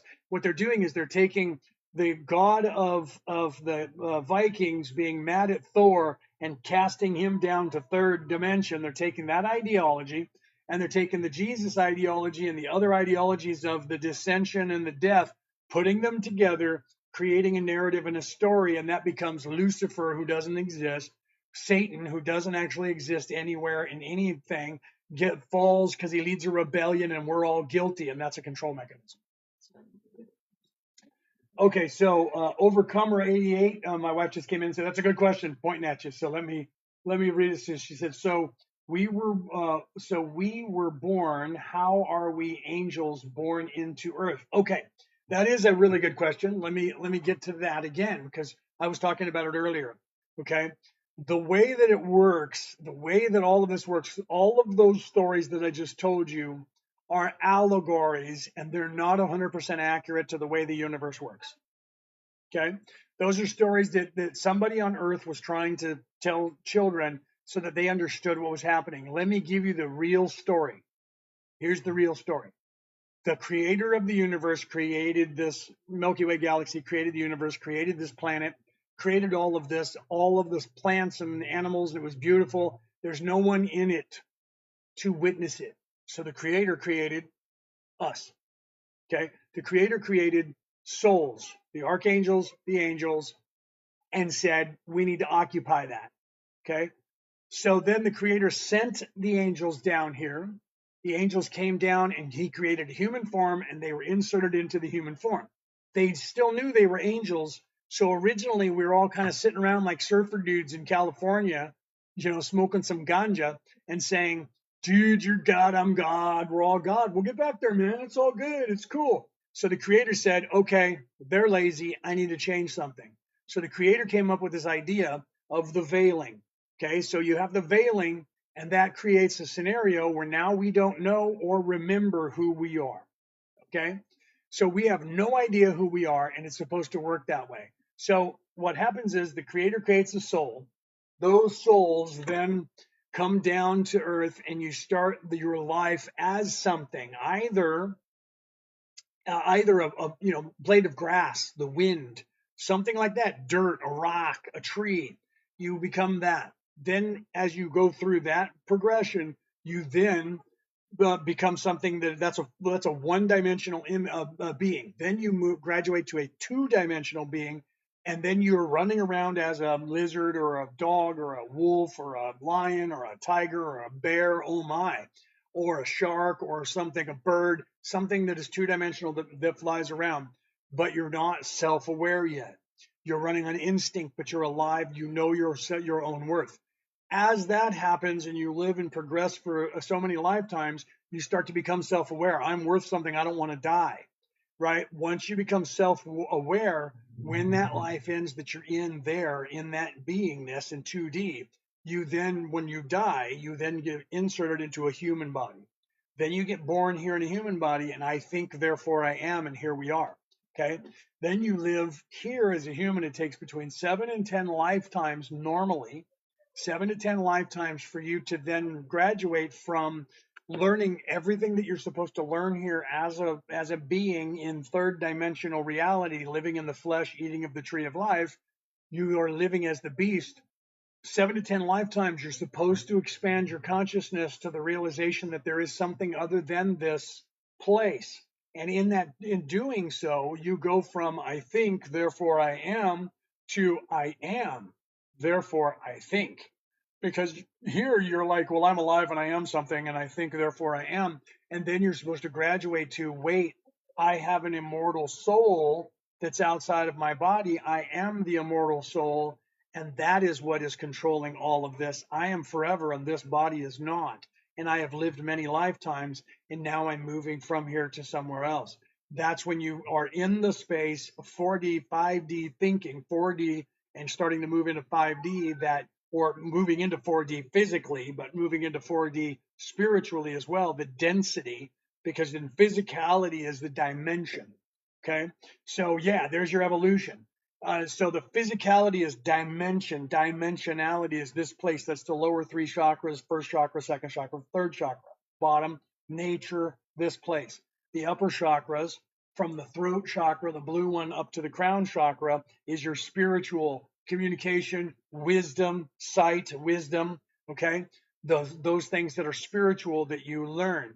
And that's the upper three chakras. When you move into these upper three chakras and expand your consciousness away from this physical place and start pondering that there is something other than this, and it's not just this body, you then start getting downloads, and become more enlightened. To get back to Sir's question, if he's still in the audience, you become more enlightened and you start getting downloads from the universe itself, because the awakeness and the knowledge that you gain. Who gave me that? Thank you for that. That was my wife giving me that. She also gave me the arrow thing. Thank you for that too.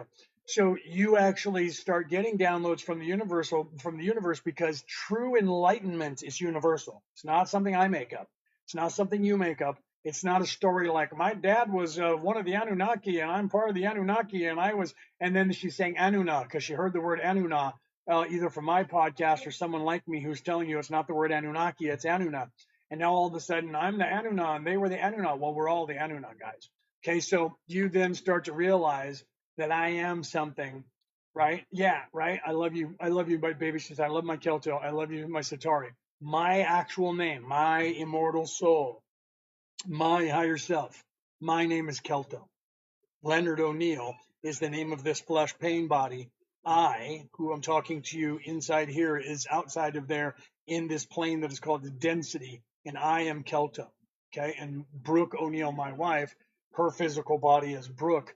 Her immortal soul that is over here, that is up there, is Satori. Okay, she knows her immortal soul's name. I know mine. You can learn your higher self and your immortal soul's name. You just have to expand your consciousness and begin that course of the enlightenment. When you do that and you start beginning that course of your enlightenment, and I'm not saying course like you have to come to me for it. You can learn this no matter what. You don't have to believe in a religion. You don't have to have a religion.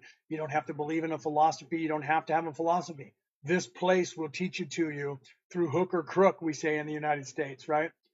Chris, welcome. Chris said, hello, everyone. Welcome. Hello, everybody that's popping in. Hit those hearts for me, champions, so we can get some more people in here and ask me your spiritual questions so we can continue. Okay, so you then realize I have a higher self. I am a higher spirit. I am a higher self. Not I have one, but I am one. And that is me. That will expand your consciousness as well. And eventually you start unlocking things like your past lives. You start unlocking access to the Akashic record, the halls of Amenti, your Akashic records, your records of your life. Then you can start looking into those records and you can see who you were in the past. Then you can actually see who you were in the future. Then you can meet your guides and you can talk to them. Then you can meet your higher self and blend with your higher self and become your higher self. That is when you achieve that, you are in the place of being able to then move into 4D. Okay. Just the knowledge of I am not this pain body. I am not this flesh. I am not the thinking mind. I am not the ego. The other way around.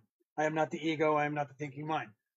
Because the ego is on the left side, negative energy is on the left side, positive energy is on the right side. So the devil on my left shoulder is not me. The angel on my right shoulder is not me. They are aspects of me to help me in this place to learn. I am that which, thank you, who gave me that? Patty gave me that. Thank you very much for that. I love you for that. I am an immortal soul. I have an immortal soul and I am that immortal soul. Okay. When you do that and you expand your consciousness, that is moving you into 4D. That concept and the belief in that and the realization of that, it shifts you into 4D right here in 3D. Here's another thing for all of you guys. Everyone says, well, how many levels are there? Depends on the person. There's different levels. No, there's just the different times that it takes you to do it. There are 33 levels between everything. So if I'm going from level 2 and I'm now a third dimensional being, there are 33 levels in the third degree before I get to level the 4th degree. Okay. 33 vertebrae in your spine. Jesus lived for 33 years and died. There are 33 runs on the Jacob's ladder. We have how many parts in our DNA? How many ladders and runs on our DNA sequence before it flips back over on itself? 33. Okay. So what is that? 33 is what? Okay. Look into those informations. Look into it everywhere in the universe. Okay. 3, 6, and 9. Right. Here's your 3, 6, and 9. 3, 6, and 9 energy. 3 is the nature energy. 6 is your heart chakra. 9 is the spiritual energy. So you have 3, 6, and 9 as above, so below. The 9 energy is the Higgs boson, is the God energy that creates the infinite. Okay. That creates the 0 point. So we move into that, your ideology, your belief in that, knowing that, expand your consciousness, you get smarter, your IQ gets better, gets bigger, you actually get a true downloads of knowledge and you wake up to it, then you can get into the Akashic records, yours first, and eventually other people, if you're in service to others. If you're in service to self, you don't get all of that knowledge and you don't get all that awakeness. You do get a package of knowledge and awakeness, but it's on the self-serving side. Okay. So you have to look into those things and ask questions. I tell people, don't believe anything that I say.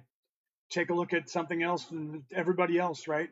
33 life path. I am a 33 life path. Depends on your life path as well.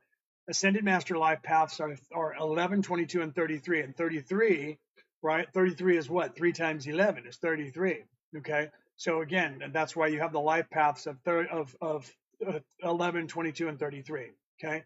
So those are Ascended Master life paths, but most of the websites today, they don't tell you about Ascended Master numbers, and they just diminish your number down to the lowest denomination. So if I'm a 33 life path, they'll tell me I'm a 6, right? 22 life path, they'll go, you're a 2, or they'll say you're a 4 because you combine the 2, right? On 11, you're a 1. They won't tell you about Ascended Masters because ascended, that word in and of itself suggests there's something other than this physicality, so they can't have you doing that.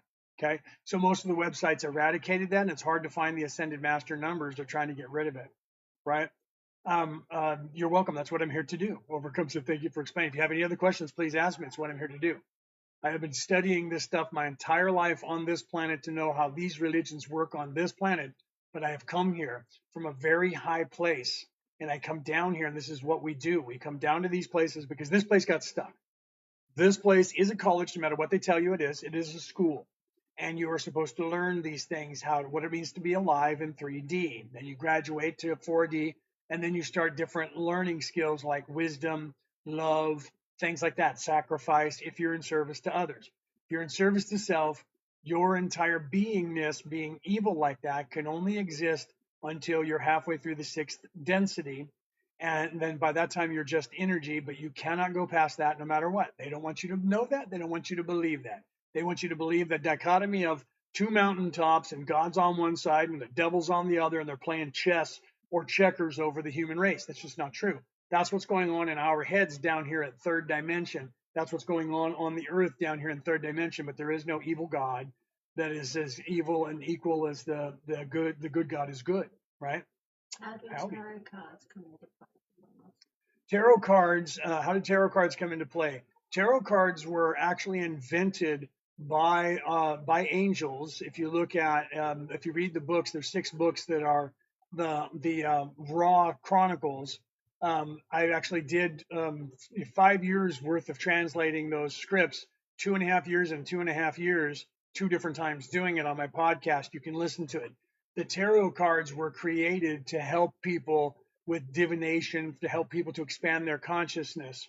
So like regular playing cards that you play come from that. We only have playing cards because of the tarot cards.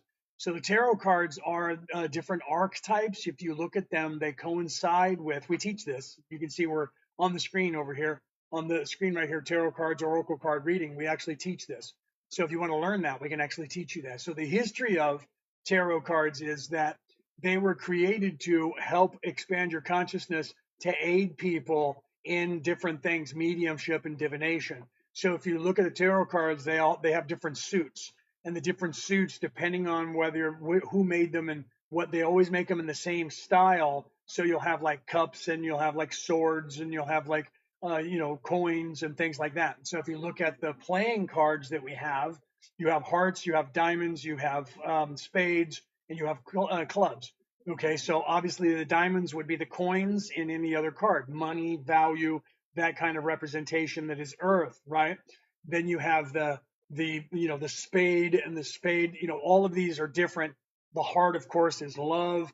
So you have one masculine, one feminine. You have love, you have hate, you have anger, you have all of the air, fire, water, and earth symbols that are in there. And then you have the major arcana in there represented in the minor arcana, and all the minor arcana are represented in different suits. Those are different archetypes as well. If you take our course on chakras, auras, and meridians, you'll kind of get an idea of where that came from and how that plays out in the human body. Okay, so the tarot cards are different aspects of us, and when you shuffle the tarot cards and shuffle a question into it, your intention as the card reader is saying that I want to read cards for this particular person. This person that's sitting across from me is asking a question, and you're tapping in like a medium, tapping into that person. You don't know consciously the question. You're shuffling the cards, and you either do a big spread of cards, or you do 1 or 2 cards or 3 cards or whatever, right?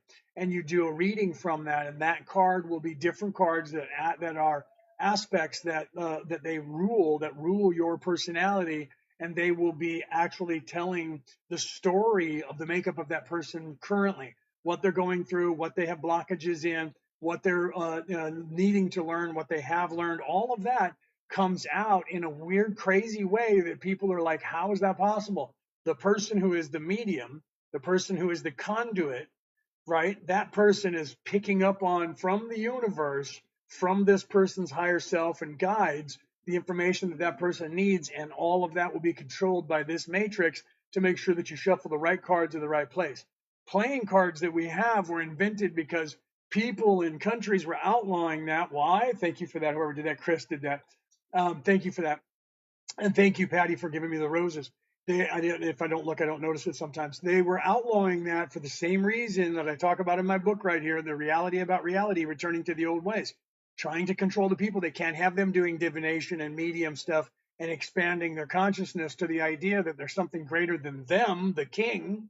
The king is God on earth. The emperor is God on earth. You guys, there is none of that. You need to stop having all of that because that's expanding your consciousness. And that by expanding your consciousness is not allowing me as the king to have my gaslighting control over you anymore because you're not in a low vibration thinking like a child. You're now thinking like an adult. And when I try to gaslight you and go, these are not the droids you're looking for, you do not need to see their identification. You're like, why are you waving your hand in my face and saying crazy things to me like you think that I'm not going to notice that?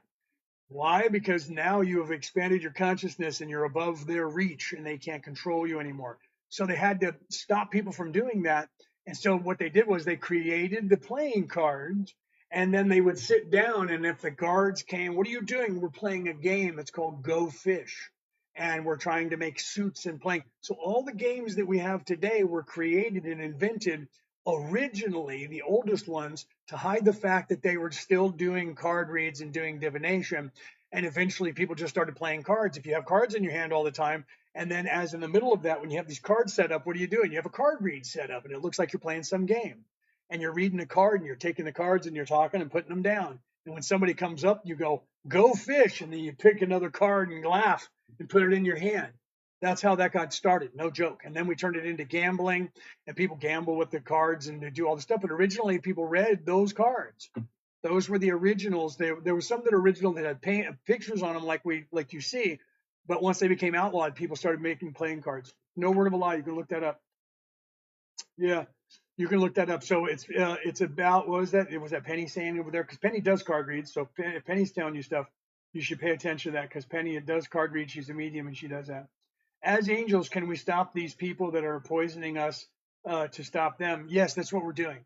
Okay, we're actually doing that's what we came here to do. So let me get back to that. Okay, so in a normal place like this, you're stuck until you unveil yourself, and all of the information is supposed to be there for you. Okay, this school that you're in is a little bit harder school than that. It's an advanced learning school. And all of you volunteered to be here for this. You just don't remember it. Okay. You already went through third dimension and graduated and got up to a high level.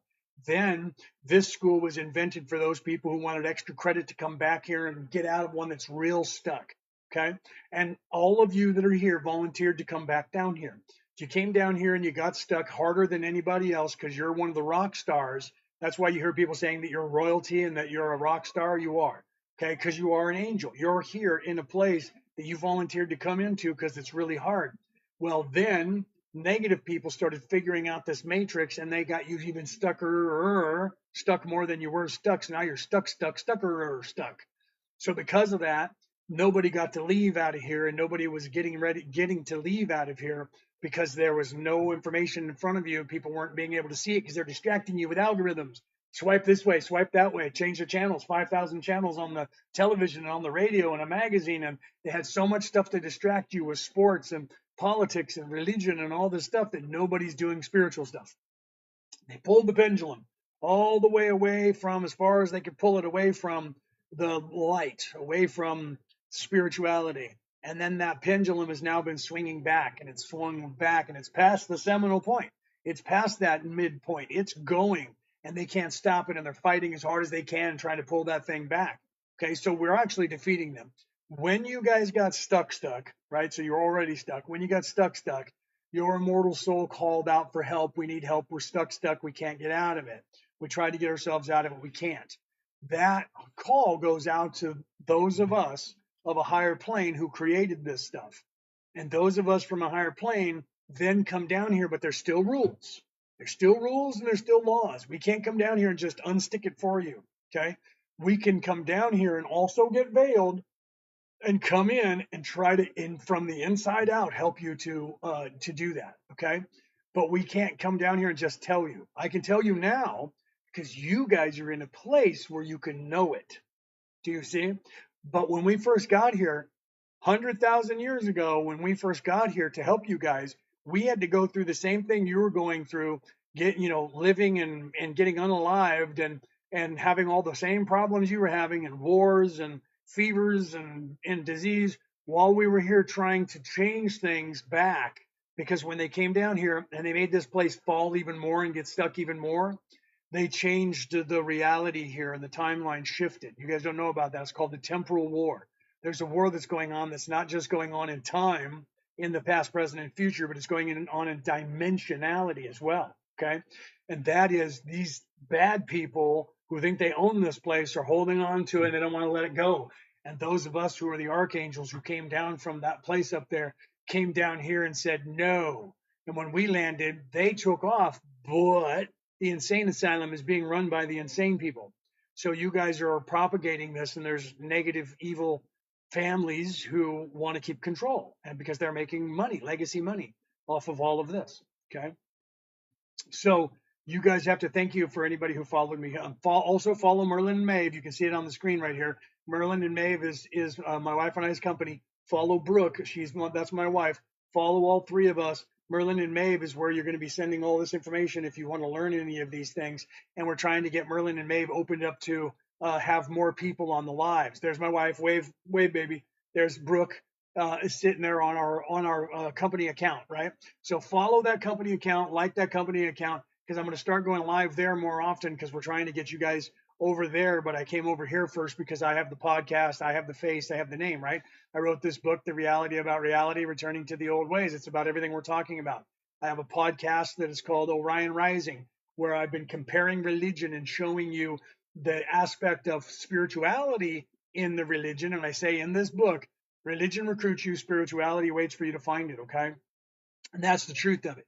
Religion recruits you because of the orthodoxy of the religion, keeping you linear as a linear-minded orthodoxy, sitting in seats.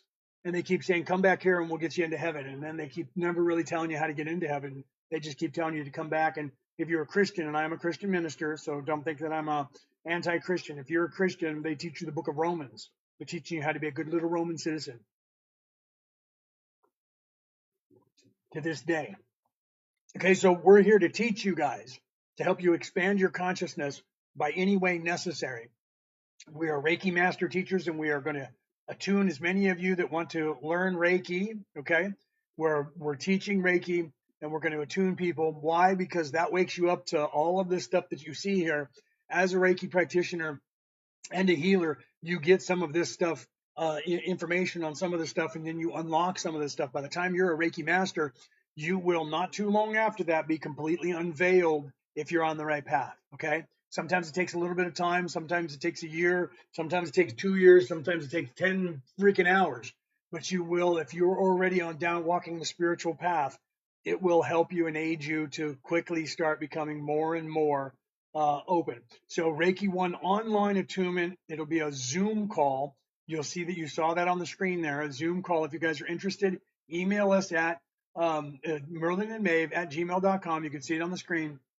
Online Reiki 1 attunement course, February 7th and 8th. Okay. If you send us an email telling us that you want the Defense Against the Dark Arts course right here, the 27th and 28th, tell us that. Email us at merlinandmaeve@gmail.com. If you want to learn to become a Reiki practitioner, do the same. We'll make sure that you guys, you'll get the price point for that. We'll send you an invoice on PayPal, so you don't have to worry about any banking information getting stolen or by anybody taken. It's through PayPal, who secures that. We never see it. You don't have to worry about it, right? And we'll get you the price point for that, and we'll have you put you into the courses. If you're in New South Wales, if you're anywhere near Woy Woy, New South Wales, or in the Sydney area, you guys can come physically, and we have courses. It won't be that same day, but we do Reiki 1, Reiki 2, and Reiki 3 as the year goes on. We just did a Reiki 1, so you just missed out on the physical one for Reiki 1. But if you're in this area, let us know, and we can schedule another class that you guys can come in for 2 days. Reiki courses are 2 days long. The one that I just did was, I think, 12 hours long. It was 6 hours the first day, 6 hours the second day. Okay. That's usually what I average. So even the Zoom call that you see that says 9 to 1, if you guys don't ask any questions, you'll get out by 1. If you guys ask me a lot of questions about what different things, I'll answer them just like I'm doing here. Okay. So, right. Yeah. Would you say food that you eat should be whole food? Yes. And I talk about that in Reiki as well. The food that you eat, we call that ascension food. You should be eating food that has a good vibrational energy, not processed food, not low vibrational food. If you go to a fast food restaurant, you get some kid cooking it who just does the job because mom or dad made them get it. They don't care. They're just trying to get it cooked and get it out. The energy is going to be low. You cook that same burger at your house, and you're going to have what? No, you're going to have a lot of love going into that food. It's going to be completely different energy. Get the non-processed stuff, right? Overcome says, when I was going to church, they were shared at me. It catches them, and they knew that I was different. No, they were staring at you. Yeah. So literally, if you go there and you're from a higher vibration and your mind is more expanded than theirs, your conscious is more expanded than theirs, people are going to look at you and they're either going to see you and venerate that and go, wow, old soul, or they're going to look at you and go, you know what I mean? So maybe the church people may have looked at you a little differently because they were looking at you thinking you probably know a little bit more than you're supposed to. You know what I mean? But most of them will try to recruit you as soon as they realize that you are awake enough. They'll go, you need to come in to be a pastor. You know what I mean? They'll want to get you to join their church, right? I so believe that about the food. Yes. I tell people this all the time.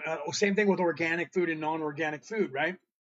I tell people that all the time. You look at that things like peanut butter, right? I always start with that, and bananas and peanut butter, organic. Say you get a banana that, especially if you're in America, you get it like full of steroids, a big, huge, fat banana.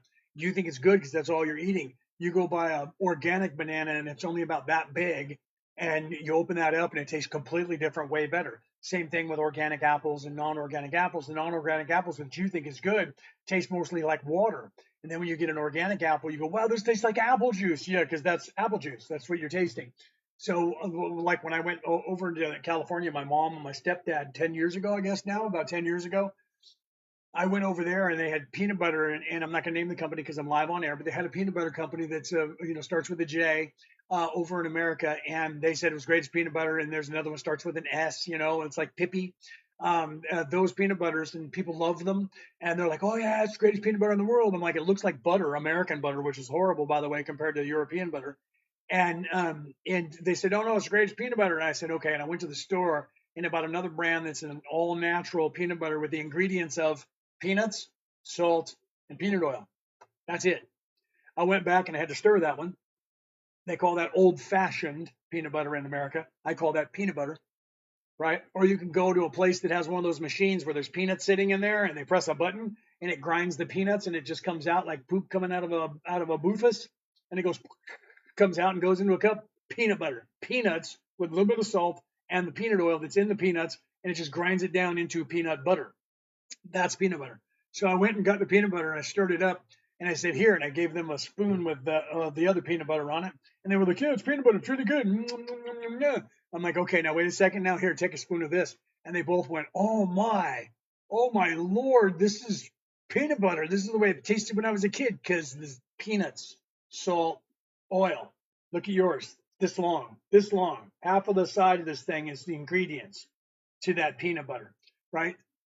The energy vibration of the food that you eat will be directly related to how that food is prepared, who it's prepared by, and whether or not it's been prepared by a machine with all kinds of fillers and junk and powders and enrichments and sugars and salts. Okay. Animals products are the most highly manufactured crap out there that I know of. Yeah, a lot of that stuff is that way. I'm asking my own, I'm making my own nut butter and nut milk. Good for you, right?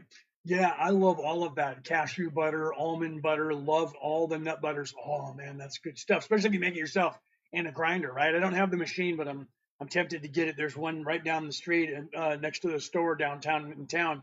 There's a little apothecary there, and you walk in, they got a peanut butter machine in the back.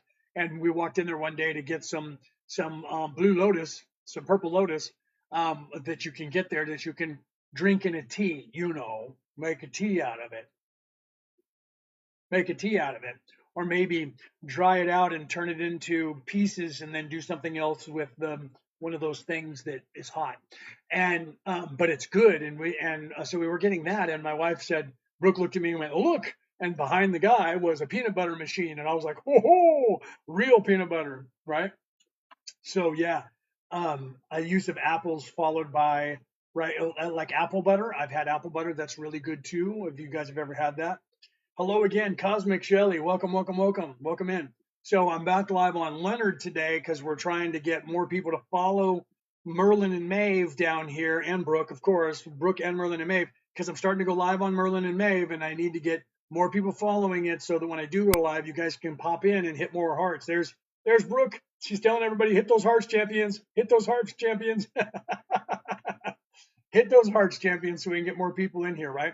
So that's the only way that you expand things. And I got to be careful what I say because when I talk about things like those spiritual practices, if I say the wrong things, TikTok lowers the amount of people that I can have in here. Water. I was just talking about this with my Reiki student the other day. Water.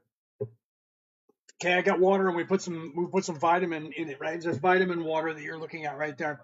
So water, there we go. Look, there's yeah, come over there, right there. Okay, this is like how many liters is in here?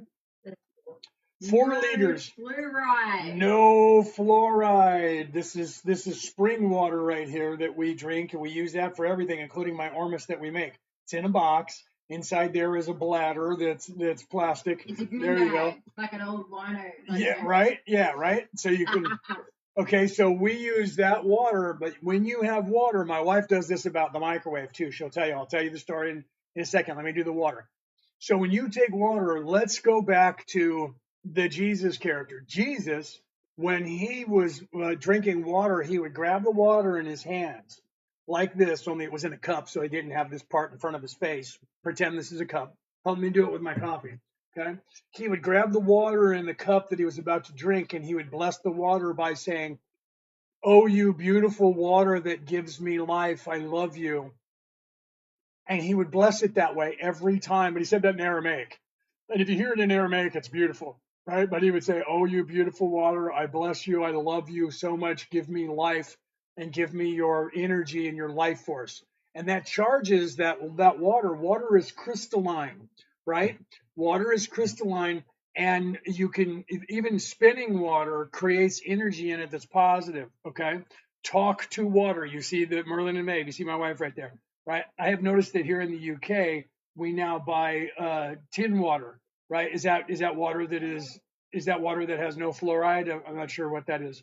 Tin water. Water in a tin. Aluminium, maybe.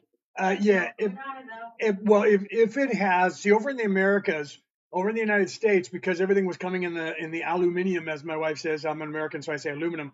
But in the aluminium cans, they started putting a lining on the inside of it because they found that the aluminium would leach into the liquid and then get into our bodies. And then unfortunately that starts collecting in our brain, and that would help they won't say that that's exactly what causes dementia and Alzheimer's, but the over collection of the aluminium in your brain, there's a plaque that builds up in your brain. And if you don't sleep for 8 hours a day, and you don't eat the right foods, and you don't take turmeric, woohoo! Thank you.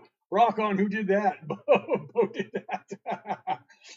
Plastic isn't exactly good for you either, right? I'm drinking. This is out of plastic right here, but plastic isn't exactly good for you either because there's plastic molecules in stuff all over the place around the world now because of all the plastics that we've been using, and it's kind of in our water supply. But these ones over here, I'm not going to promote the brand and say the name because I'm not getting any money for it, but these ones that they use over here are recycled, and they're a lot more safe than just willy-nilly, plastic. So because of that, it's made with a certain way that for the same thing, it has a lining that keeps the plastic bound to it so it doesn't get into our system. Okay, and I don't know what that's called, right? BPA free. Thank you, Brooke.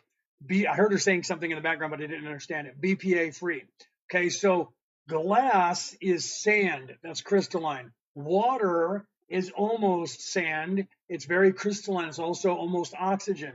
And that's why sandstone was used by the Egyptians, because you could charge that with energy and move them around pretty easily and make them weightless, right? There's a lot of talk about that. In fact, I think Matt LaCroix talked about that in that video. You should take a look at that, okay? So talk to your water now, microwaves, right? When the people put stuff into a microwave and they heat it up in a microwave, then it speeds up the molecules and it pops some of the molecules, does damage to it. So my wife says, you put something in the microwave and you heat it up and it's going to kill all the molecules in there. It's going to kill it. It takes all the energy away. She Reikis anything that goes in the microwave for being heated up. She Reikis that and gives it back life and energy and charges it again to make sure that it has energy. You do the same thing with your water when you're doing that. If you're not a Reiki means light energy. Those are Japanese words. Rei, light, God, force, energy, God, energy from the source, and the ki or chi, depending on if you're Chinese or you've heard that before, which is energy flow through the body. So she takes her Reiki energy, pulls life force energy from the universe and puts it back into the food. She do the same thing with water when you pick it up and you have it in your hands. So Jesus would do that every single time, and he's famous for that. And it's written in the book of John, where he would pick up the water and he would say in Aramaic, "Oh, you beautiful water, I bless you and thank you for giving me your life force that will sustain my life force." By doing that, you're talking to the water, you're charging the water. We now know from the father of thermodynamics that by spinning water, turning water does the same thing. I make ormus. If you guys don't know what ormus is habitually rearranged autoatomic elements. I literally take purified water that you saw with no fluoride in it. I put it in a glass container. You could also put it in a pottery container, like one of the old pots that are made from back in the day. I put it in a glass container. Then I take sea salt from the Dead Sea. It's the only salt that you can use to make ormus. It's from the Dead Sea. Take the Dead Sea salt and I rearrange it, spin it, and I'm creating sea salt again that's pure with no imperfections in it. And I make sea salt out of it. And then I put in a couple other things and do this ancient Egyptian method with one or two more ingredients and spin it a certain amount of times in certain directions and actually giving it energy. And then, of course, there's an incantation that you say, and then you let that sit, and then it creates ormus. And if I do one more thing to it from that, it creates manna that was in the Ark of the Covenant. Okay? If you're an alchemist, you know what I'm talking about. If you're not, especially if you don't have any, nightly training. Yes, ma'am. Really good questions, sir. Okay, so 2 questions. Shelley says, may I ask what you started your spiritual journey, please, or when or how I started that? Well, my spiritual journey on this earth was when I was a little boy in this lifetime. For this life, was when I was a little boy. I came through. I'm completely unveiled. I do not have the veiling that you guys have, because my true spiritual journey started eons ago when I was created by the Creator. Okay.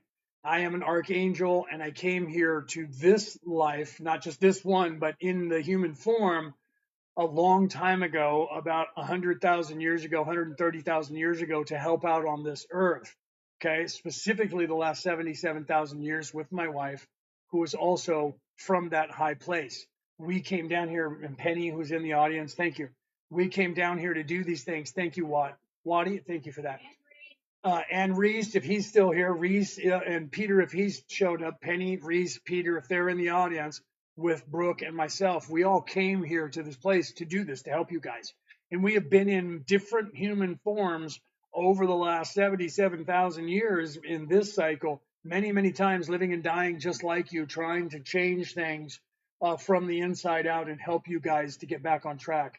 Let me see what the other question was that was after that. Does God speak about Reiki in the Bible? Yes, Jesus actually does. He doesn't say the words, but he calls it out. He actually says, it's really good that you say that, because I teach this in the Reiki course. Okay.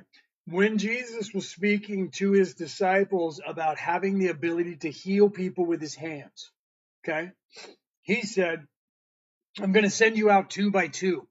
And you need to go out and you need to go all these different places. And he put them together, he paired them together.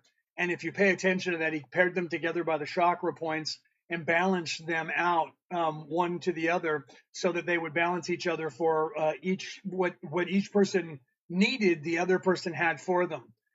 So that's one of the things that somebody should be teaching in Bible studies, but they don't, but I teach it. So he gave them the ability to be able to go out and perform these miracles and heal people with their hands. That energy that he was giving them was Reiki energy. Reiki, Japanese word Rei, means life force energy. In Greek, it was pneuma. It means the breath of God, the spark of God, the energy, the universal life force energy. And he was giving them that energy to do that. And he said, when I am gone, you will have these abilities. You have to know that within yourself and accept those within you, that I am giving them to you, but I am the conduit. I am not the one who owns them. It is coming from the Creator. When we teach Reiki, the first thing that I teach you in Reiki as a practitioner, teaching you, but before I attune you to Reiki 1, is that I am nothing but the conduit from this energy. I do not own it. This energy is universal life force energy, and I am going to give it to you. What I'm doing when I'm giving it to you is I'm just tuning your body to be able to use that energy without overloading you or freaking you out. And I'm giving you that ability, and then you get used to it in Reiki 1 by Reikiing yourself. Okay. And then after you do that, and that attunes you like a muscle, the more you work it, the better you get at it, the more confidence you have, and the better you are. You come back for Reiki 2.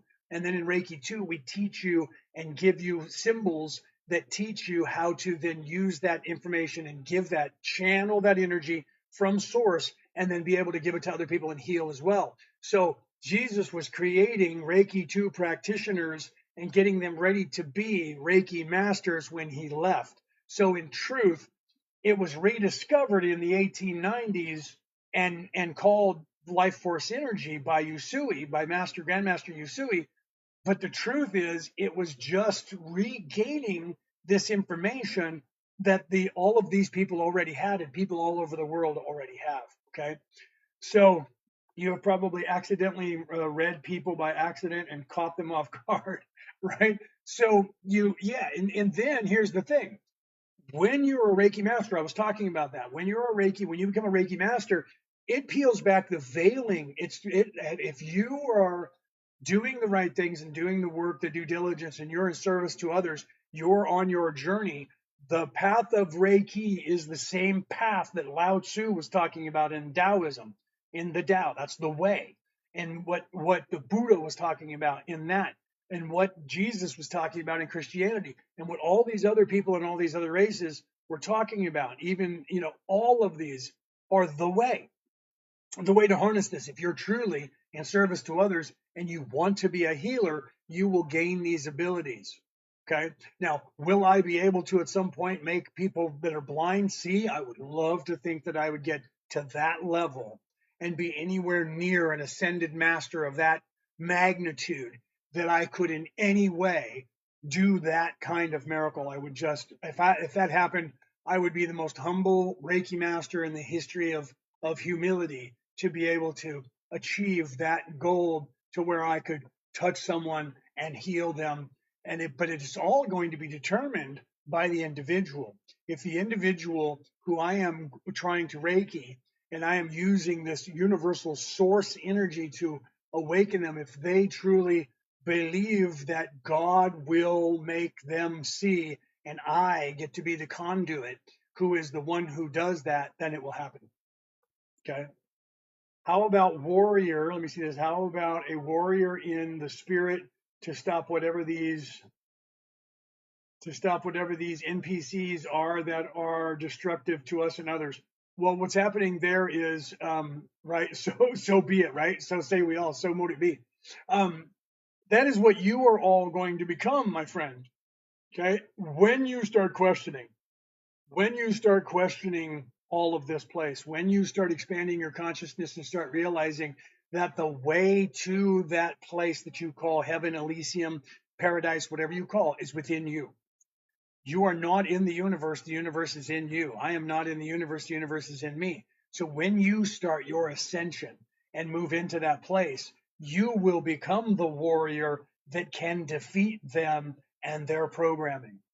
You become that which you want to be. Who was it that said that? Mahatma Gandhi. Be the change you want to see in the world. So you become that. Okay. So why has the spirit world had become so clear, and why are they mimicking us as humans. The spirit world is becoming more and more clear because we are moving closer to it, my friend. You're moving on an upward trek back towards the spirit world because you're in a dimension. This is dimensionality, and you think that this body is you. You think that this brain is you. You think you're the pain body. You think you're the thinking mind. Okay? You're not. You're in a place that is spirit, that is outside of this body, that is a light energy, that is a light being. Okay, so those spirits are in light energy, light body. They are in a place that is outside of this space and time because they're not in a physical body, but they still exist. Think about that. They still exist without a physical body. That means you still exist without a physical body. They are out of body. You are in body, but you truly are not in this body. You just think you're in this body. You're in a place that's called a density. Dimensionality is physicality. Density is spiritual. You're in that place. So are they. They're just caught halfway between this one and that. They're starting to move and act more like us because we're moving closer to them, and they're moving closer to realizing that they're a higher self as well. I think I have just been, need. I think I have just need to be stronger because it takes a lot out of you. Yes, it does. It takes a lot out of all of us because they're bombarding us all the time with negative energy. That brings me back to the defense against the dark arts. The reason that you're tired and the reason that your life is the way it is because you are getting caught in this trap and you don't know how to defend yourself in this place. So you need to learn the defense against the dark arts. The defense against the dark arts, we will tell you all of the things that they're doing to us, all of the things that they're not doing, but evil is doing, all of the things in this matrix and how it works and how we stop that from happening. How do we cleanse ourselves? How do we ground ourselves? How do we reflect energy? How do we keep it away from us? How do we not use our own energy for everything? Okay. The defense against the dark arts tells you that. So send an email to Merlin&Maeve at gmail.com. Like I said before, if you're not in Australia, if you're in Australia, it's $88.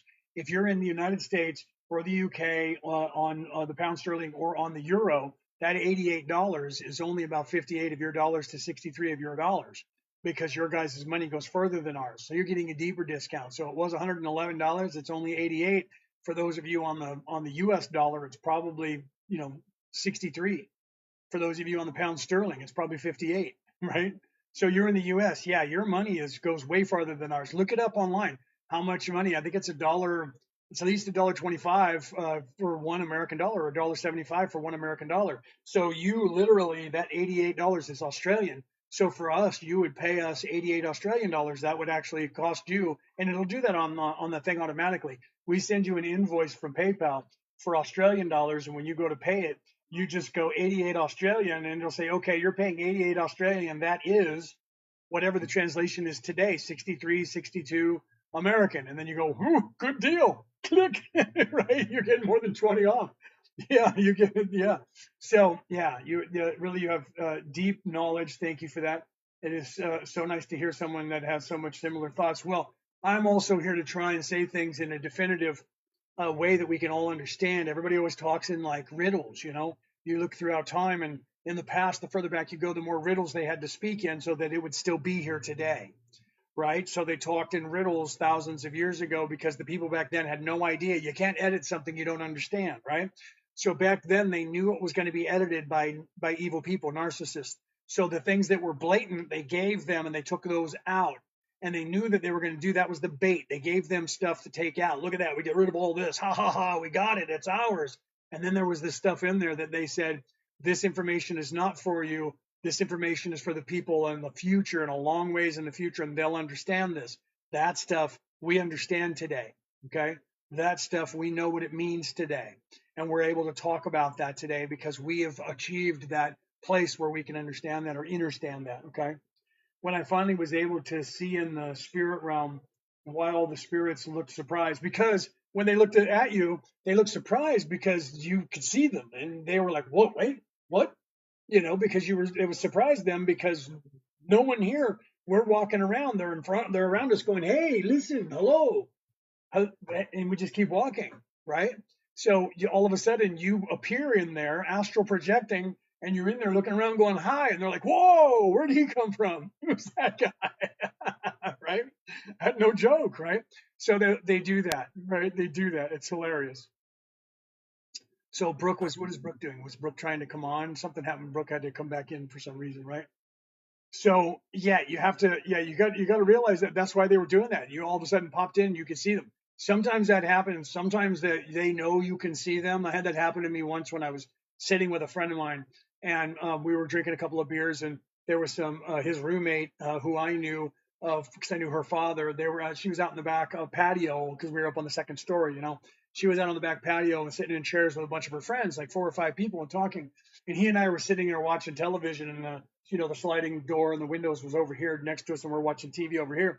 And I say, "Excuse me for a second," and I get up and I walk over to the door and I open it up about this mush. I said, "I know you don't know me," to one of the girls that was sitting there next to the girl that I knew. So I know you don't know me, but there's a little short man standing right here next to me, and he's got a cigar and a fedora and a jacket on. He looks like Columbo. If you're American and you're over the age of 40, you know what that means.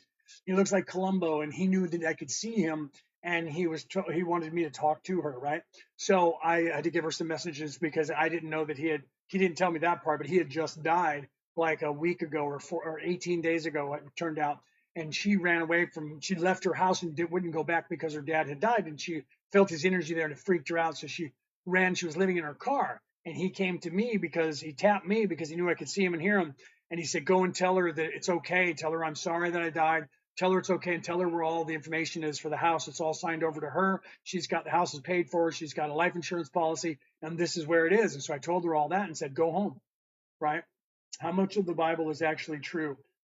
Most of every Bible, my friend, is a parable, but it's based on other books that are very similar, and they're all stories. They're not untrue, but they're representations. Do you know when you're telling? Okay, here's an example. The Christ oil, the story of the Christ and the Savior, and what the Christ gives you as a Christ oil. That story is the story of Santa Claus. It wasn't originated as the story of Santa Claus, but Santa Claus was told to children in the North so that they could understand the same story of Jesus. Okay, so the stories that are in the Bible, even the stories of Enlil and Enki, that everybody says is the Anunnaki. It's Enlil and Enki. Enlil and Enki, who they say are gods, are actually the ego, the devil on your left shoulder, and the conscience, the angel on your right shoulder. Okay, and that's what they're representing. So the people are misinterpreting these things in these different Bibles as third dimensional beings that are real, that like flew here from outer space. Okay, so the stuff that's in there is trying to tell you the story of things like I'm telling you, but it was written thousands of years ago, and then humans went in there and went, "No, not that part, no, not that part, let's rewrite this part," and put those words in there, and they changed it to downplay it into third dimension to keep us all trapped here. So the stories are not wrong, they're just not being told properly or interpreted properly. Okay, so they're not actually wrong, right? Stuff I'm fighting with in a new one. Let me see. A new one, believe. Wait, how would I put my glasses on? Stuff I'm fighting with. A new one, believe it or not. When I chew nicotine gum, I'm more intuitive. That's because it's actually the nicotine itself is actually raising your vibration. It's like caffeine does it as well. It raises your vibration slightly, and because of that vibration being raised slightly, you're actually expanding your consciousness a little bit. Because why? Nicotine calms you down and moves you into that place. Do you know when you do drugs and you do bad things like that? And I'm not saying that we should do any of those. TikTok, this is all for entertainment purposes only. But when people do things like that and you get what? High. Why do you think they call it high? Because your vibration goes up. You move into a place that your ego and your thinking mind is quieter and it's not talking as much. Nicotine, alcohol, tobacco, different things like that people are doing around the world. And I don't want to say any of the other names of the things. Like there's that little thing that grows in the ground, and there's that flower that grows in the ground. Those things have different properties in them. Right? Are heaven and hell an actual place? That's it, Bill. Heaven and hell, there is no. Well, there is, weirdly. Okay, there is a place that you would call heaven because being closer to the presence of the creator itself, the love and crazy love that is in that place, and just hovering around that creator, like an orbit, like a satellite around a planet, would be what you would imagine as heaven. Because so there is that place, okay, but it's not in this physical universe that you can go to. Well, there is a rapture, my friend. There is a rapture, but not the way you think, not like the Christian rapture where a bunch of people are going to wink out of existence and everyone else is going to be left behind. There's an individual rapture that everybody goes through, right? That's the ascension process. So hell is where you think it is. Okay, so here's how that works. Because of the ego on your left side and the angel on your right side, that's your ego, the devil, and the angel is your conscience. Those are the dual aspects of your character that help you learn here. Okay, so whichever one you follow or listen to the most is going to be the dominant character in your life. That's the dark side and the light side, right? Forever, if you follow the dark side forever, it'll dominate your destiny, or the light side. So the Native Americans said, and I'm 5% because I came from the United States. I'm sure you can tell by my accent. That whatever wolf you feed, the dark wolf or the light wolf, is the one that you become, the one that you feed the most. So if you see negative in the world, you'll only see negative. Your focus determines your reality. So if you believe this place is hell and we're in it, that's for you. This place is going to be hell and it's going to be hideous and you're going to hate it and you're going to think that we're all going to be unalived by something. And if you think this place is heaven and beautiful, that's what you will see here. And it doesn't mean that those other things don't exist at the same time, but your focus determines the reality, and our collective consciousness focus of this place determines the collective place. So when they talk about the new heaven and the new earth in the Bibles, that's talking about you will create it in Matthew, right? In Matthew, Jesus said God told him that as below, so above, right? Not as above, so below, not a caste system. He said, what you sow on earth, I shall too sow in heaven. What you create on earth, I shall too create in heaven. And then God said that there was going to be the new creation of the new heaven and the new earth. Okay, that is going to be created by what we do, not by what God decides. This is Matthew 3:16. Look it up, right? Matt looked that up. So in there, Jesus tells us that it is us. He also tells us that if you had but a mustard seed of the amount of faith, you could literally say to that mountain, move from there to there, and the mountain would move from there. We have the creative ability. We have the ability to discern whether this is heaven or whether this is hell. So what you see determines your personal life and the way you live your life. If you think it's hell, you're going to see nothing but hell. If you think it's heaven, you're going to see heaven. So think about that. If you go, now remember I'm a minister, but I'm not trying to sell religion. But as an example, if you go to a church and you do that all the time, who do you start associating with? You leave those people behind that are all chaos and all drama and all lost, and you start associating yourself with more people that are not and that are spiritual minded. And the next thing you know, your life is better because you're hanging out with those people. Why? Because all of the spiritual mindedness and all of the good people are there, and you don't have the drama and the drugs and the violence and stuff from those other people. Do you see? So you're welcome with that nicotine. So yeah, these stimulants that we take in life, because depending on what they are, sometimes will quiet the ego. Other times they'll make the ego and the thinking mind go crazy and think more. And then if that happens to you, you stop taking and eating whatever that is, because that'll stop that, right? So you not eat for a longer time fasting? Yeah, you can. Fasting is good because it gets the toxins out of your body. Okay, you should trick the body by fasting. There, you should do those things, and it's talked about in the different religions, and there's a reason for it in those religions. If you do that and you detoxify your body, then that helps you because you clear out your body. You have to reset your chakras. If you eat right and don't eat processed foods and don't eat steroid infested foods or all the foods that have all these chemicals in it, you're less apt to have to worry about doing that fasting part. If you're eating good foods and you're meditating and you're eating things that help you detox naturally with things like you can eat black walnut, if you can eat that black walnut or the black walnut husk that you can get in pill form, that actually helps to cleanse your body of heavy metals and all a bunch of stuff. Turmeric does the same thing. There are alternatives so that you don't have to actually fast so much and starve the body, right? Because sometimes if you fast too much, your body turns into the survival mode. And if it turns into the survival mode, then you start eating food that's going to try and hold on to every bit of fat and salt and sugar that it can have and cause inflammation for your body, right? So what about poltergeist? Poltergeist, my friend, hopefully I didn't miss anything before that when I was looking up, right? Poltergeists are usually, spirits that are disembodied that got attached to something, a building, a person.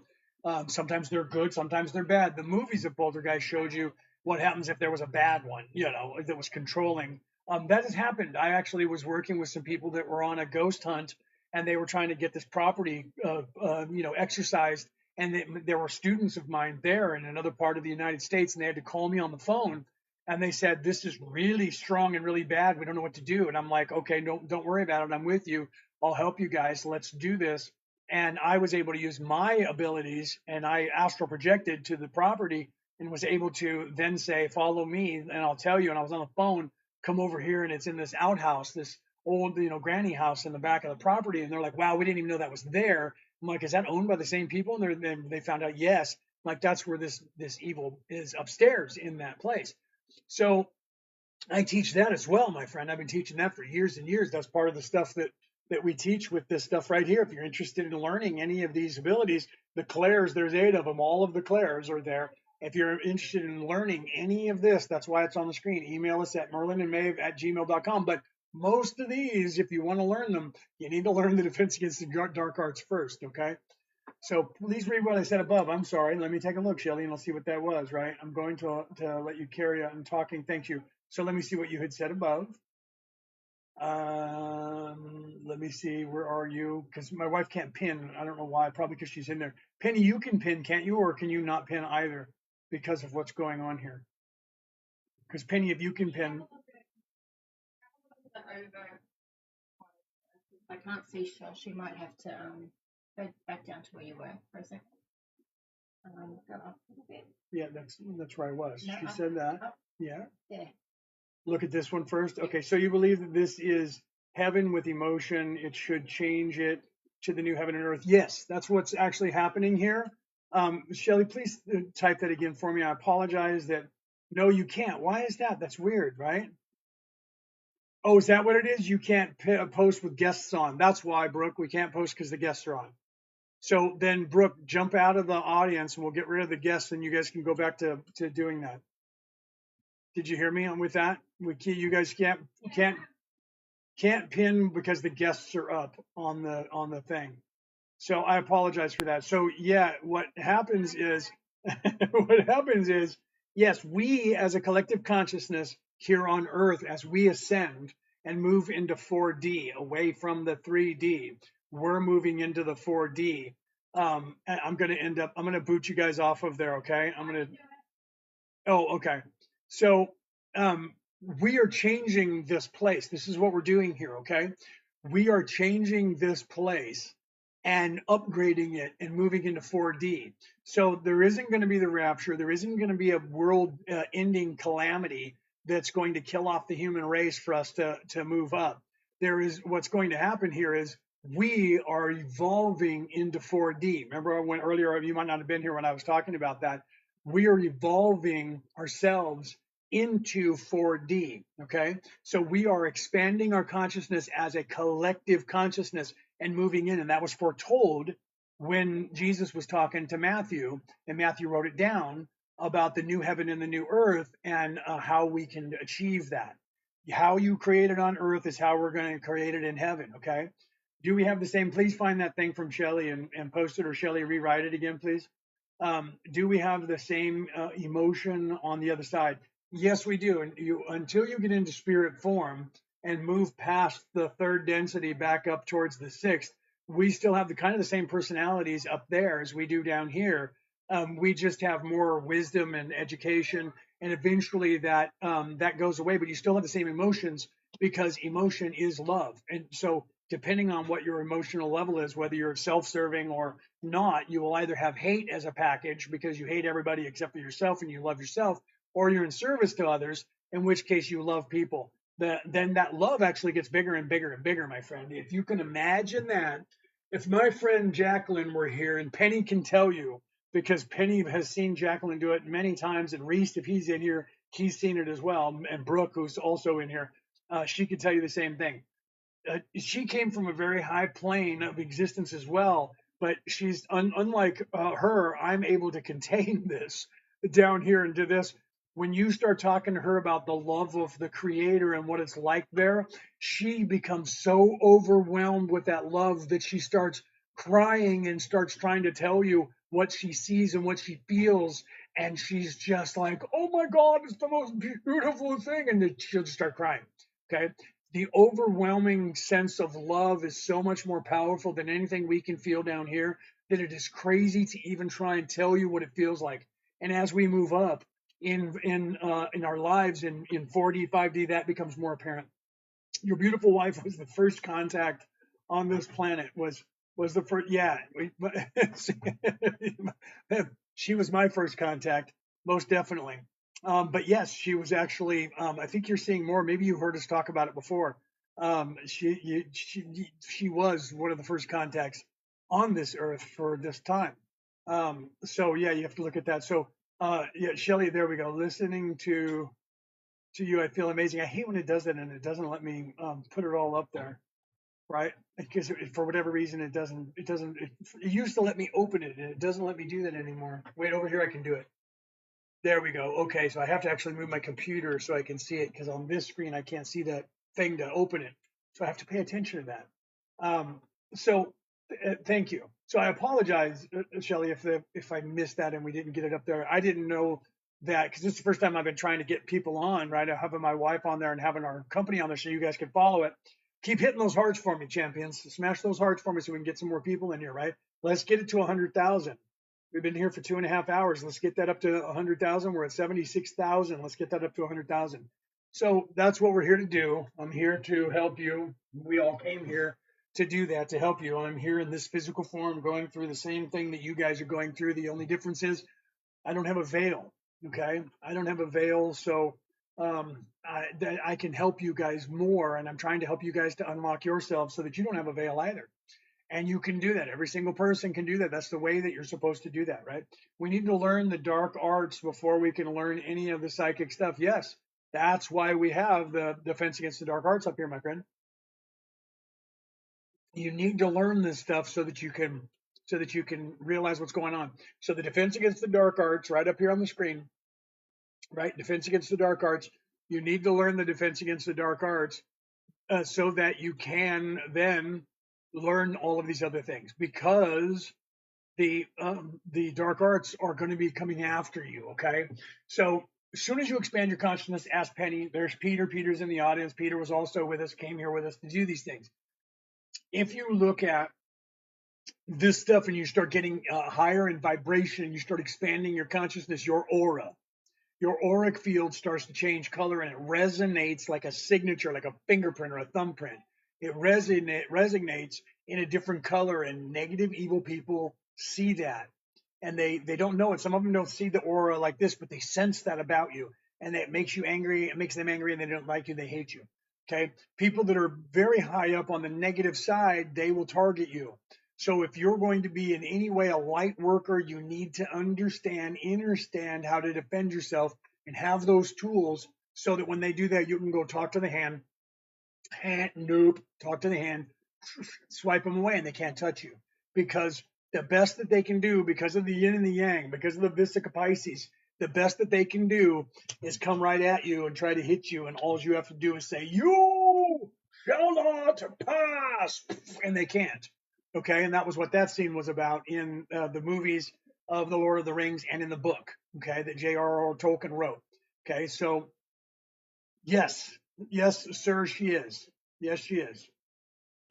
So yes, she is also an archangel. Okay. Yes, she is. So we came down here. We are called the Patal. We came down here from the 12th density. That's the level just before you go back to the source.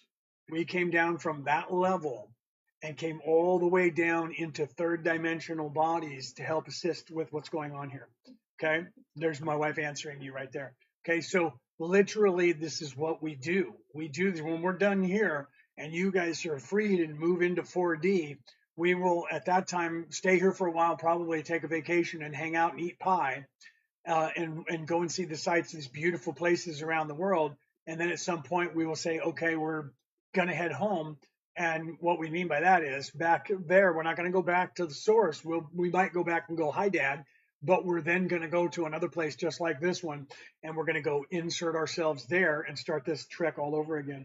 My TikTok keeps skipping me down to next video, so I hope that I read what I said. Yeah, see, say it again, please, Shelley, because we were trying to look for it and I couldn't see it, and we couldn't pin that because I had my wife up and my company up, and so because of that, none of the moderators could pin it. So please, I could see that one part you just said a minute ago, but I couldn't see what you wanted me to answer before.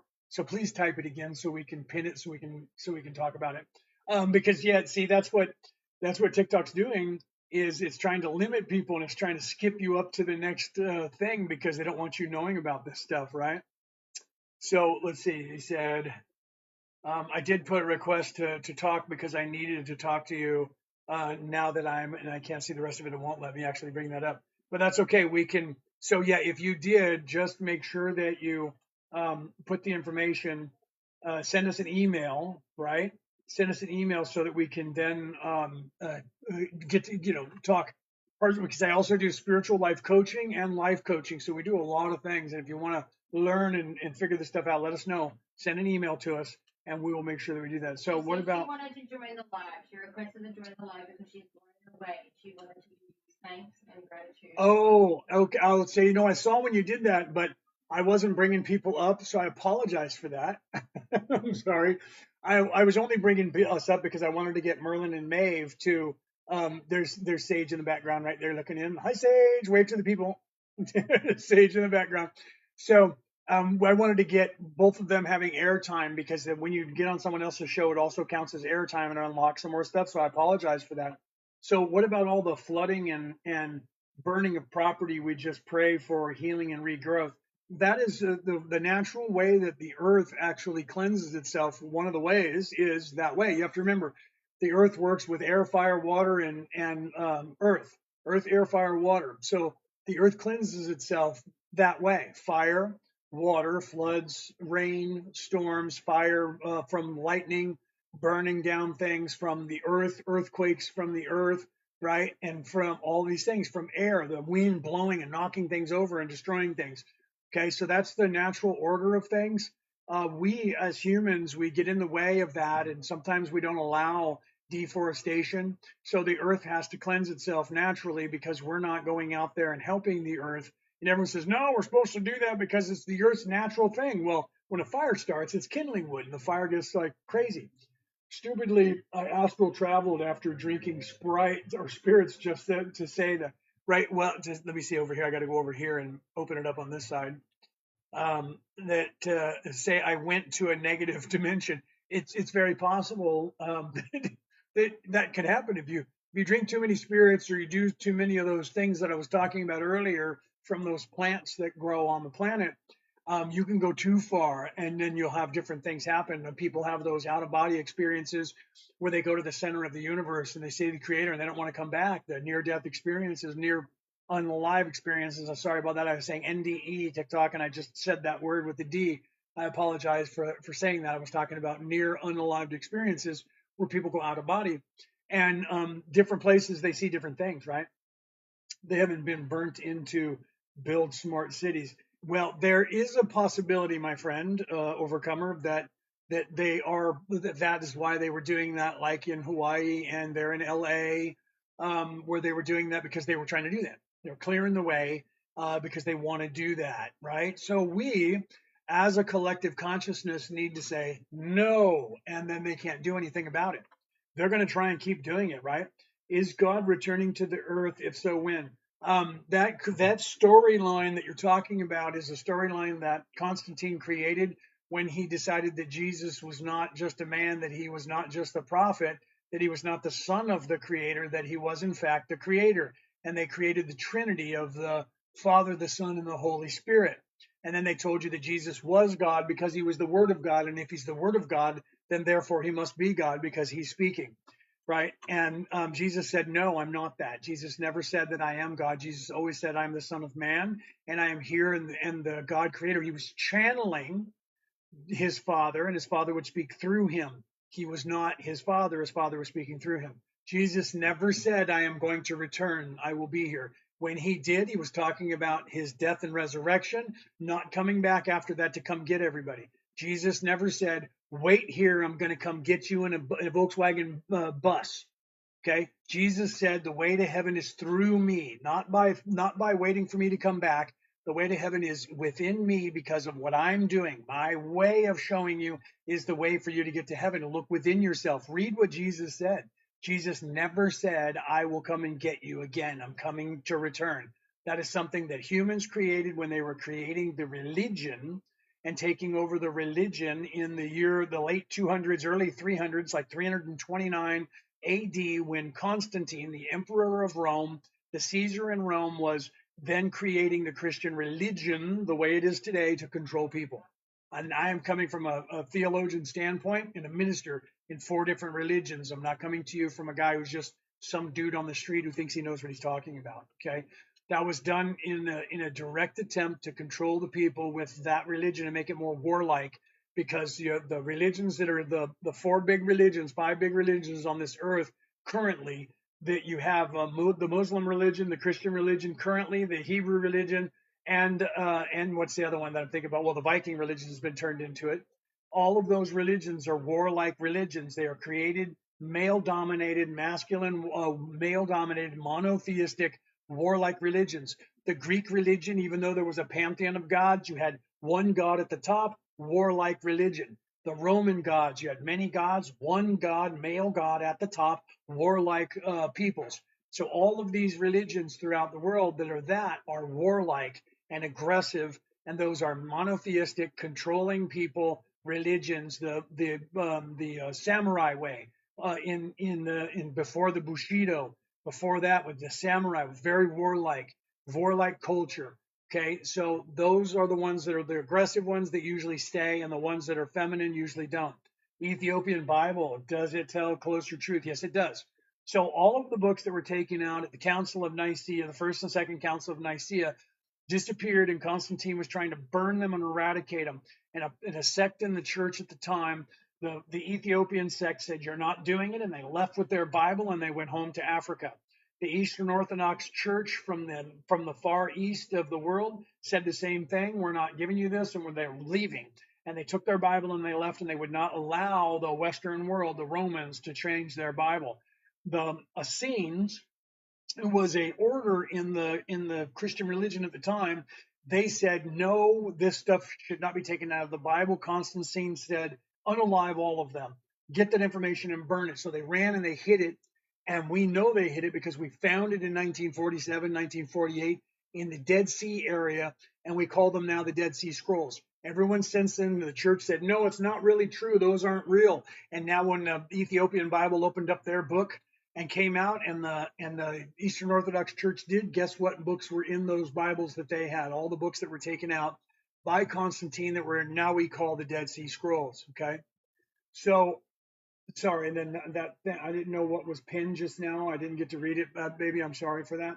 And when I tried to read it, it disappeared on me because it timed out. Where can I get a copy? I want to get a copy of that as well. I don't know if they're allowing us to have copies of it. The Eastern Orthodox Church might be allowing us to get copies of that. Thank you. There is battle between love and hate, evil and good. That is clear. I have that. That is actually what's going on in every single one of you, every single one of us.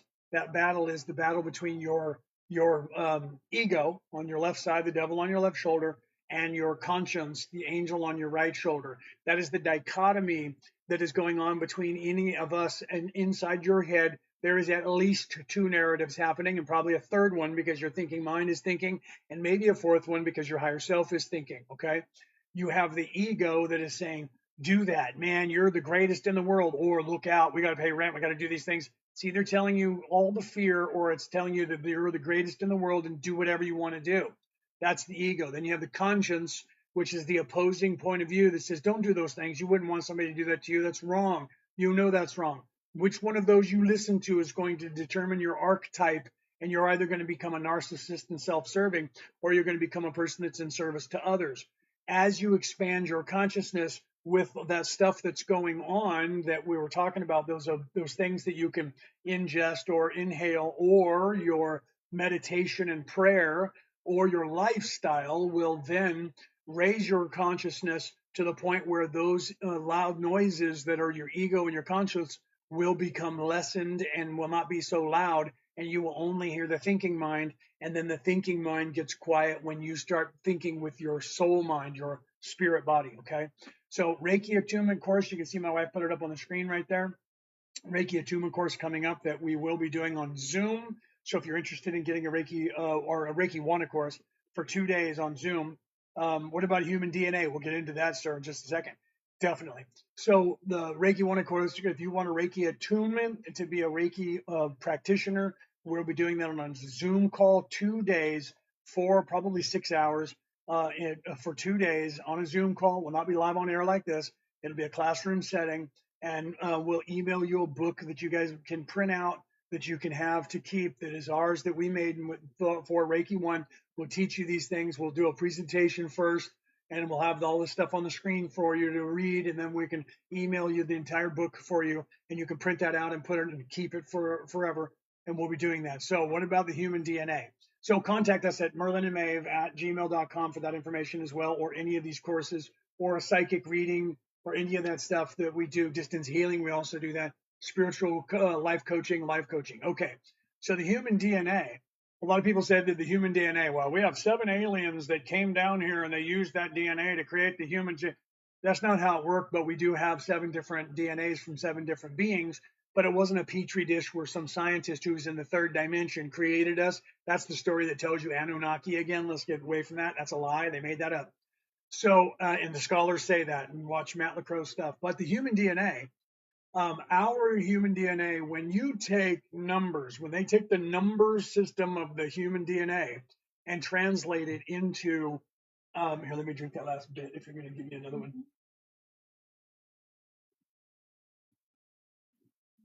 I've also put on there that any days that people want to do Reiki, they can let us know if they want specific days. They can message us. Did you hear my wife? I'll say that again. Then I'll get back to the human DNA. If you guys want to do a specific day to do Reiki, and it's not the day that we had scheduled for an online attunement, if you still want to do the attunement, but you can't make that day, message us on Merlin&Maeve at gmail.com and say, I want to get the Reiki One attunement. I can't make this day. Can we work together and get a day?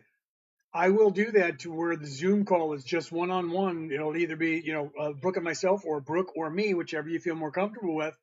And we will do that for you and give you the attunement online on a Zoom call, and do the same thing individually if that's what you feel more comfortable with. That's what Brooke was saying. Okay. So everyone should do Reiki. It's amazing. Yes. Right, Shelly? Everyone, if you start doing Reiki and you take the Reiki One attunement, you will see what Shelly's talking about. And then you're going to want the Reiki 2. I did an attunement on a student when she left after I attuned her, and we stayed and continued teaching. I kept teaching her for about 2 more hours. She asked me questions for a 3rd hour. When she left, she said, how soon can I take the Reiki 2? Okay. Literally, how soon can I take the Reiki 2 attunement? Okay. That's crazy. So, okay. So the human DNA, if you take, you may have to post this one again from Overcomer in a second. Because I'm going to be talking for a minute here.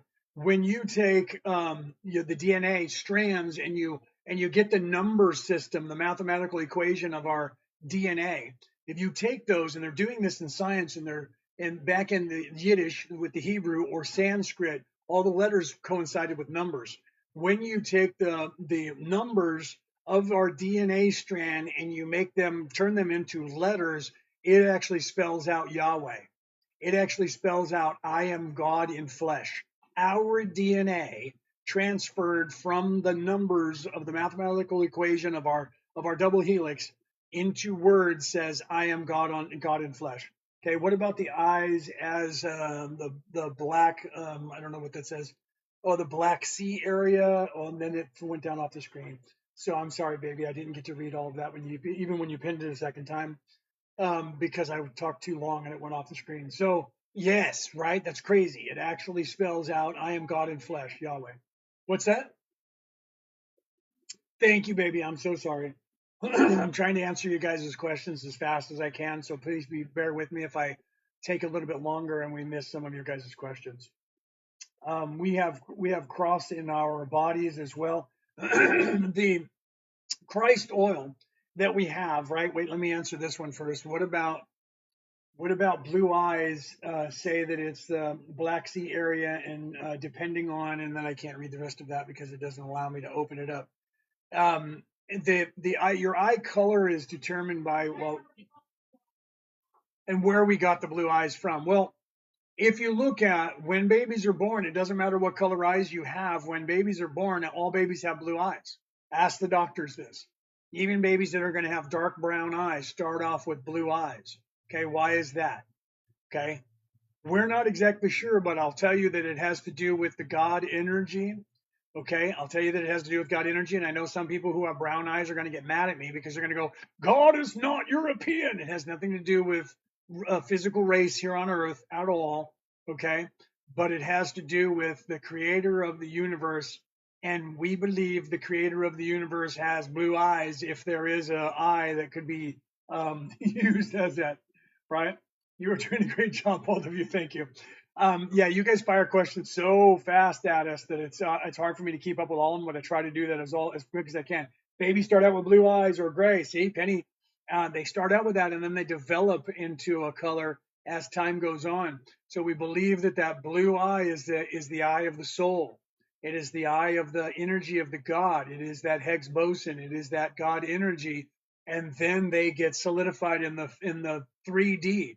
So we believe that the blue eyes is the eyes that is that way. And then we take on the persona of the archetype that we are down here, whether you have blue eyes or green eyes or brown eyes or whatever. Right? Yeah, right? Truthful encounter. Super Leo. I know, right?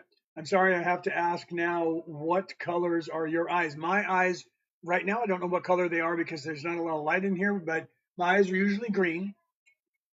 Yeah, and Brooke said you have every color. My eyes are usually green, but they change. When I'm channeling, they turn gray.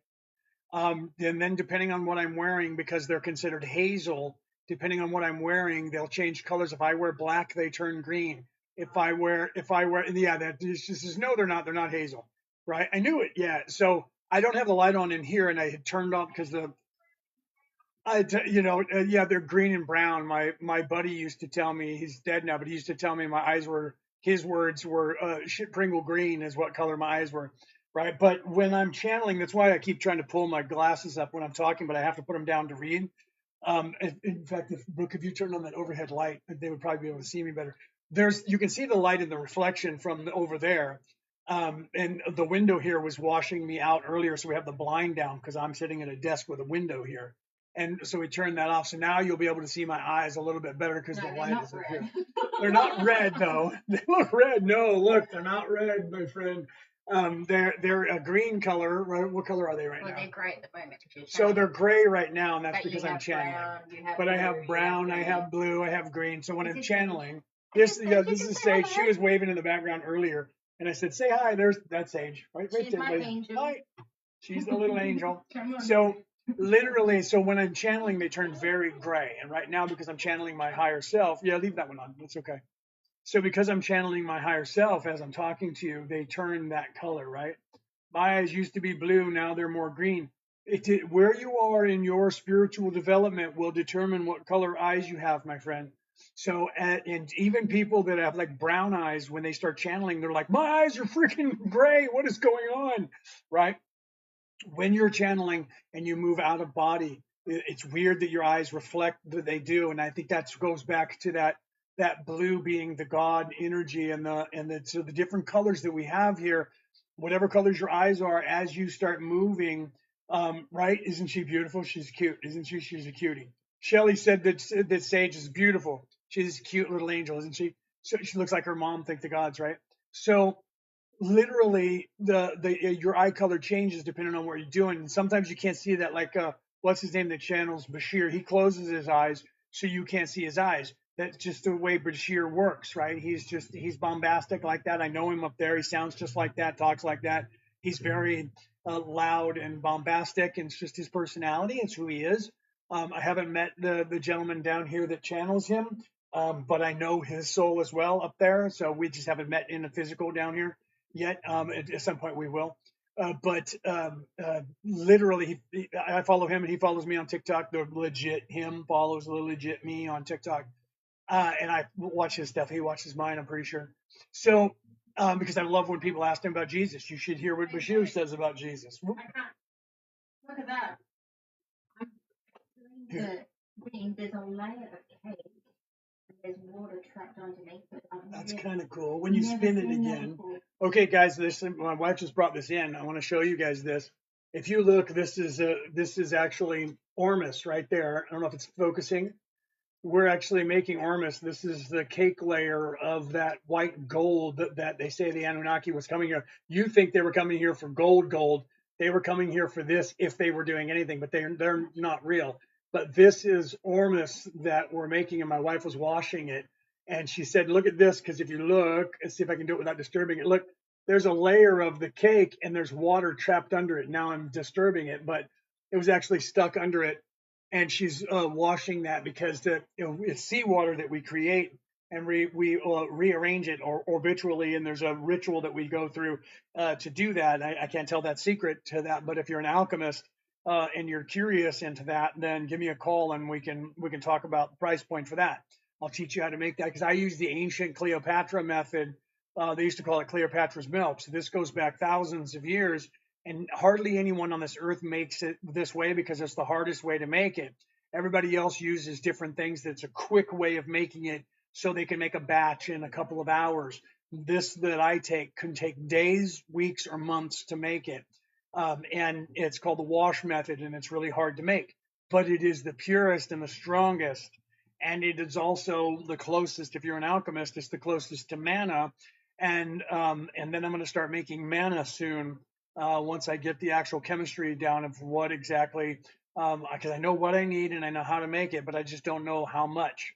And I'm going to start experimenting to get that. And some people know how to make mana, but they're not talking. Those who can make mana don't talk about it, okay? Because they had the Arks of the Covenant that made the mana for them that God fed to everyone, and we know how to make it. It's just we don't want to give that information out to a lot of people because you can do some bad things with it.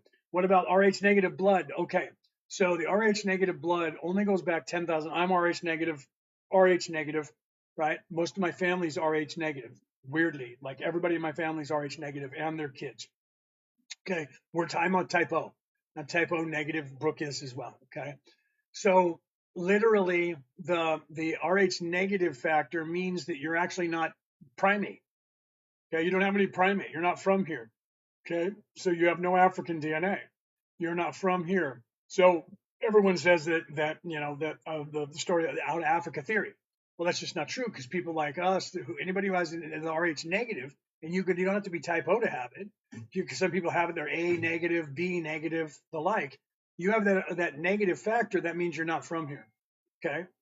So, and my wife's tapping on the screen. I don't know what she's tapping for, or maybe one of the kids are doing that. The doctor won't tell me my blood. Yeah, you know why they don't want to tell you your blood type? Because they want you to pay them money to learn what it is. And but if they're saying that it's rare, then that means that it's type O or type O negative. Okay. Because if you're type O or type O negative and you need blood, you can only, with that some of the kids bring in. Blood? If you donate blood, you'll get a donor card and they have to display what blood type you are. Well, I don't think they do that in America, but they would do that over here. Maybe they do that in America. And if you on your birth certificate, I think it says it on your birth certificate, doesn't it? I don't think it does on ours. No, they keep that from you in America. I'm not from here, I guess. No, you're not. You're more than likely you're not. If you don't think I'm crazy already, Dustin's A negative. If you don't think I'm crazy and you're still listening to me, there's a very good possibility that you are not from here. Okay.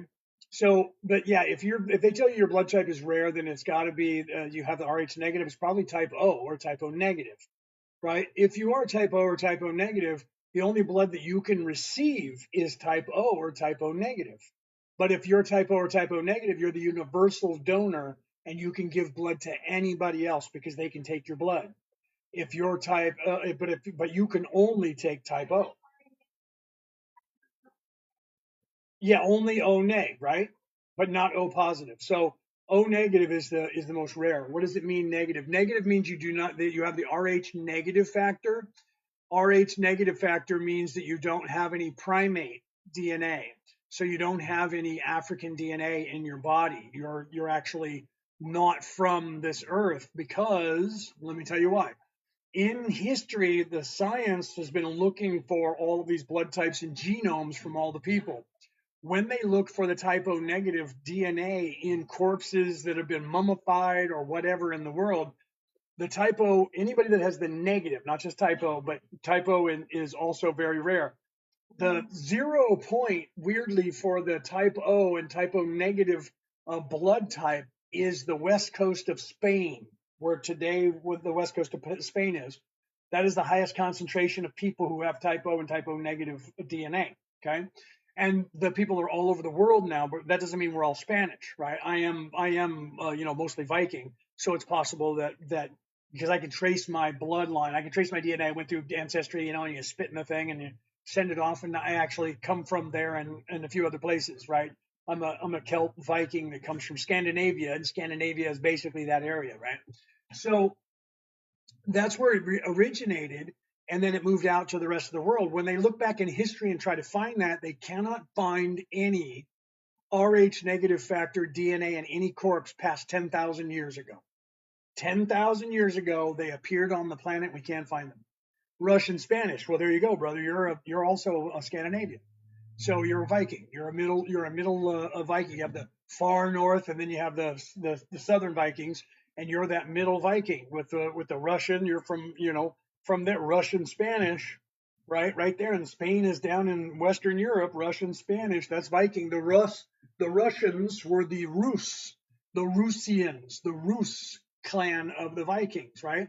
You had the Hesse, the Rus, right? And then you had things like the Nord, these different countries that became these, the Geats, the Wodes. You had all of these, the Keltoi. These were all clans in Vikings, and then they became countries. Some of them, the Russians, the Rusians, the Norwegians, right? The Finnish, they were the Finn clan, the Finnish. And then you have the Swedes, the Swede clan, that was the Svensk clan. Those were all Viking clans that became countries that are now still there. The Danes are the Danish, right, people? So those are all Viking clans that continue to this day. Some of them are missing now, like the Hessians are gone, but they were around for a very long time from the steppes of Russia. You had the Geats. The Geatland is now gone. Geatland is like the Baltic states, is where the Geats were, right? So so Beowulf was a Geat, right? So that was where Ahmed went when he went there. He went with the Geats back, and then they went across the ocean to Norway, okay, in their trek from that. So my grandma and mom is Russian. See, there you go, right?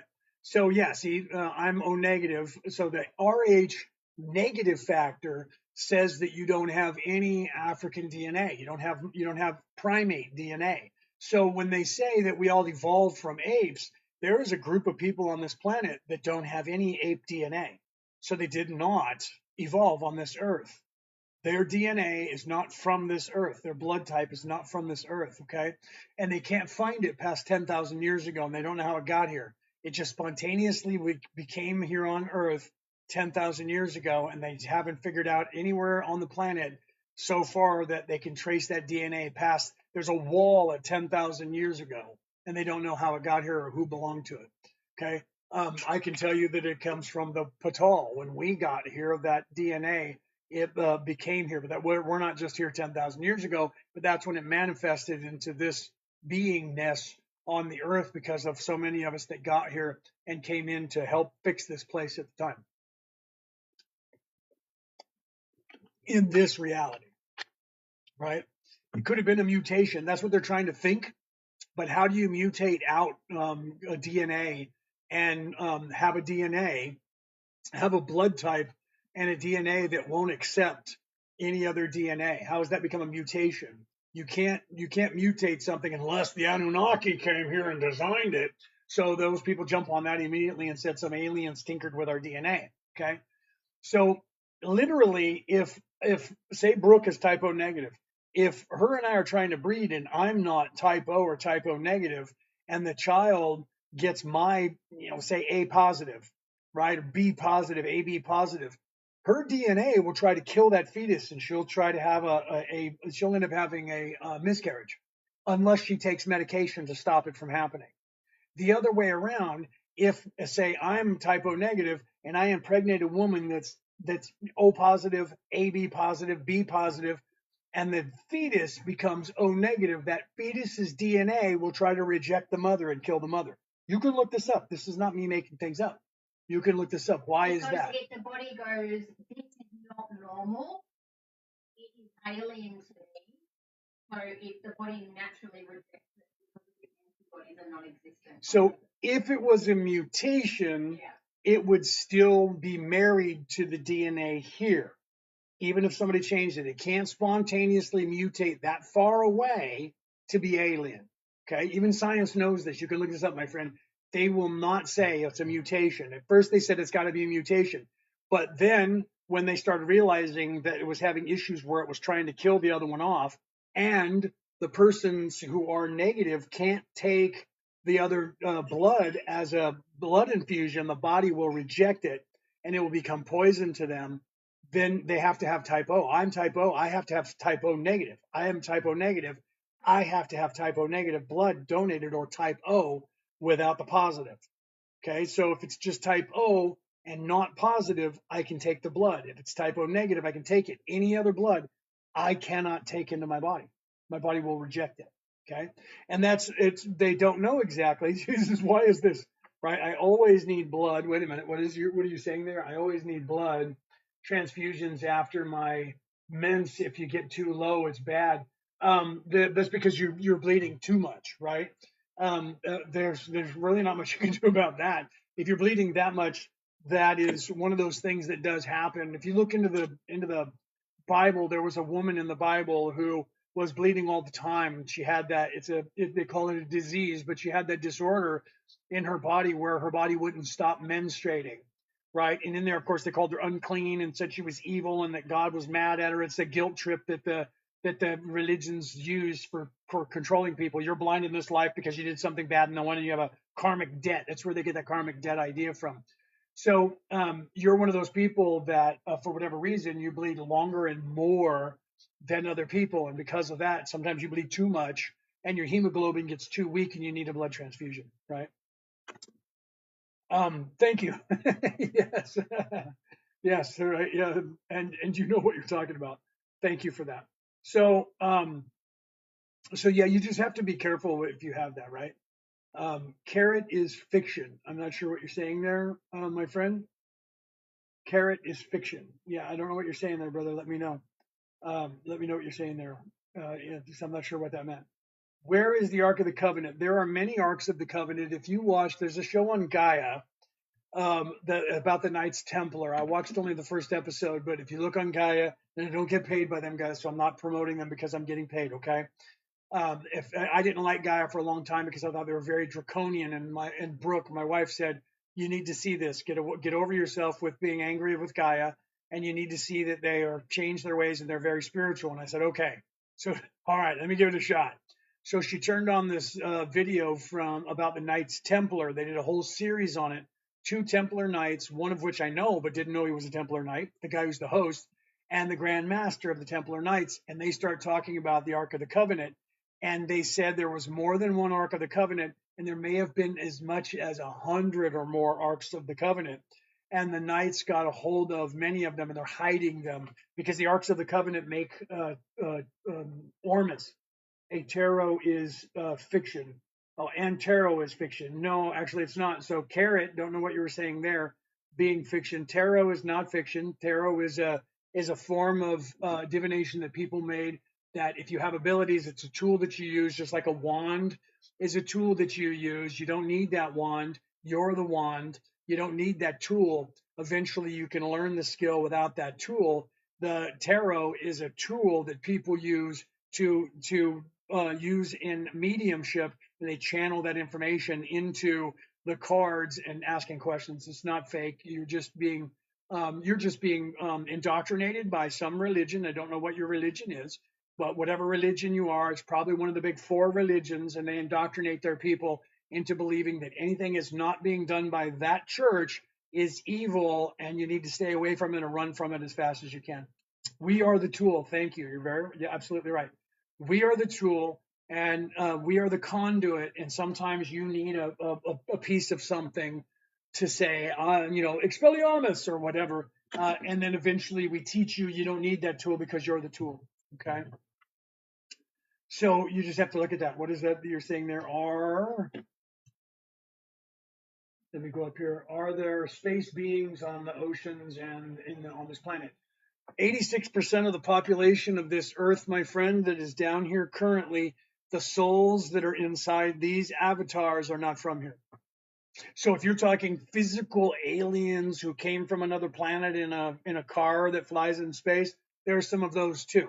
Okay, but the souls that are in here, you need to expand your consciousness past third dimension and stop worrying about whether somebody drove a car here from another place, because we do it all the time. I got in a plane and flew from Los Angeles to Sydney, Australia, and the Aborigines never saw me before. And if I got here 150 years ago, they wouldn't have known what I looked like, and they would have thought I was a god or an alien, right? Expand your consciousness past the physicality, my friend. There is a lot of aliens out there. There are people out there. And there are people, we're just one planet and in a trillion planets in this place that have aliens on it. So I'm not trying to tell you there's not aliens. And there are some here. Okay. And there are some here, but your soul probably is not from here either. Right. Do you eat certain foods to eat for iron?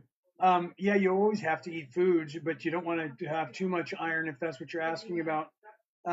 It appears to be a capacitor. It's like radiation touches, it will, and you smoked. I'm not sure what you're saying. I'll have to see. I must have missed what you said before that, because I'm not sure where you're there with that, right? That's Jetsons, right? The Jetsons, right? Well, we're getting to that anyway, so I'm not sure what you were saying there. So you're right, though, brother. What is it? What is your name? Trina Spice, Trini Spice. You're right, or sister. You might be a girl. You're right that yes, there is aliens, and yes, some of them are here. Okay, but most of the population of this planet is not. They're physically from here. Physically, I'm from here. I was born into this body. I'm here, but I have an immortal soul that's not from here. I have an immortal soul that traces back to the creator of the universe. I'm just occupying this body, and you put a veil up and you pretend that you're a human from here, and you don't remember that you are who you were before. Do you see? So you are a woman. I didn't see your name before, and I was just guessing, and I apologize for that. But when I saw that and you were saying Trini Spice, I was like, oh, wait, no, you're a girl. Sorry. So, but yes, you have to realize that is the truism. Out of this planet, and then there's some people here that are self-serving too, because the dynamic, it's a little higher now. The dynamic was 80%, 86% of the population on this earth was in service to others, and 14% was in service to self. It's now higher than that because there's 86% of the population that's not even from here. The amount of people that are non-self-serving these days is more like 90%. So that less, that 10% that's left, out of that, they're controlling everything, and 1% of that 10% so tries to think they own everything, right? So yeah, right. So you guys have to look at that. Expand your consciousness. Remember who you are. Open up that stuff, and we're almost at 100,000. Let's get to 100,000 before I get off of here today. So hit those hearts, champions. Everybody smash those hearts. It says 99,000 on my screen right now. Let's get that to 100K. Okay. Let's get that to 100,000 before I leave. Hit those hearts for me, please, champions. And if you guys are interested, we have courses coming up really soon here. The Defense Against the Dark Arts. Okay, due to popular demand, Defense Against the Dark Arts, 27 and 28 of January, 9 a.m. to 1 p.m. Australian Eastern Daylight Time. Secure your spot. Early bird price, $88. That's Australian dollars. Again, if you're in America, that Australian dollars, you get a deeper discount. That Australian dollars becomes about 63 or 58 American dollars, okay, instead of 88, whatever the stock market is. If you're in the UK on the pound sterling, same thing, even a deeper discount because the pound sterling is strong.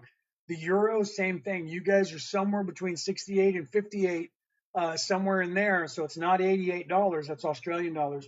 Why are there physical aliens if not is spiritual? There are physical aliens that are here, and There's a difference between physicality, that's dimension, and non-physicality, spiritual, which is density. So there is a difference between those two. And people that come back to help are primarily 99.999% in service to others.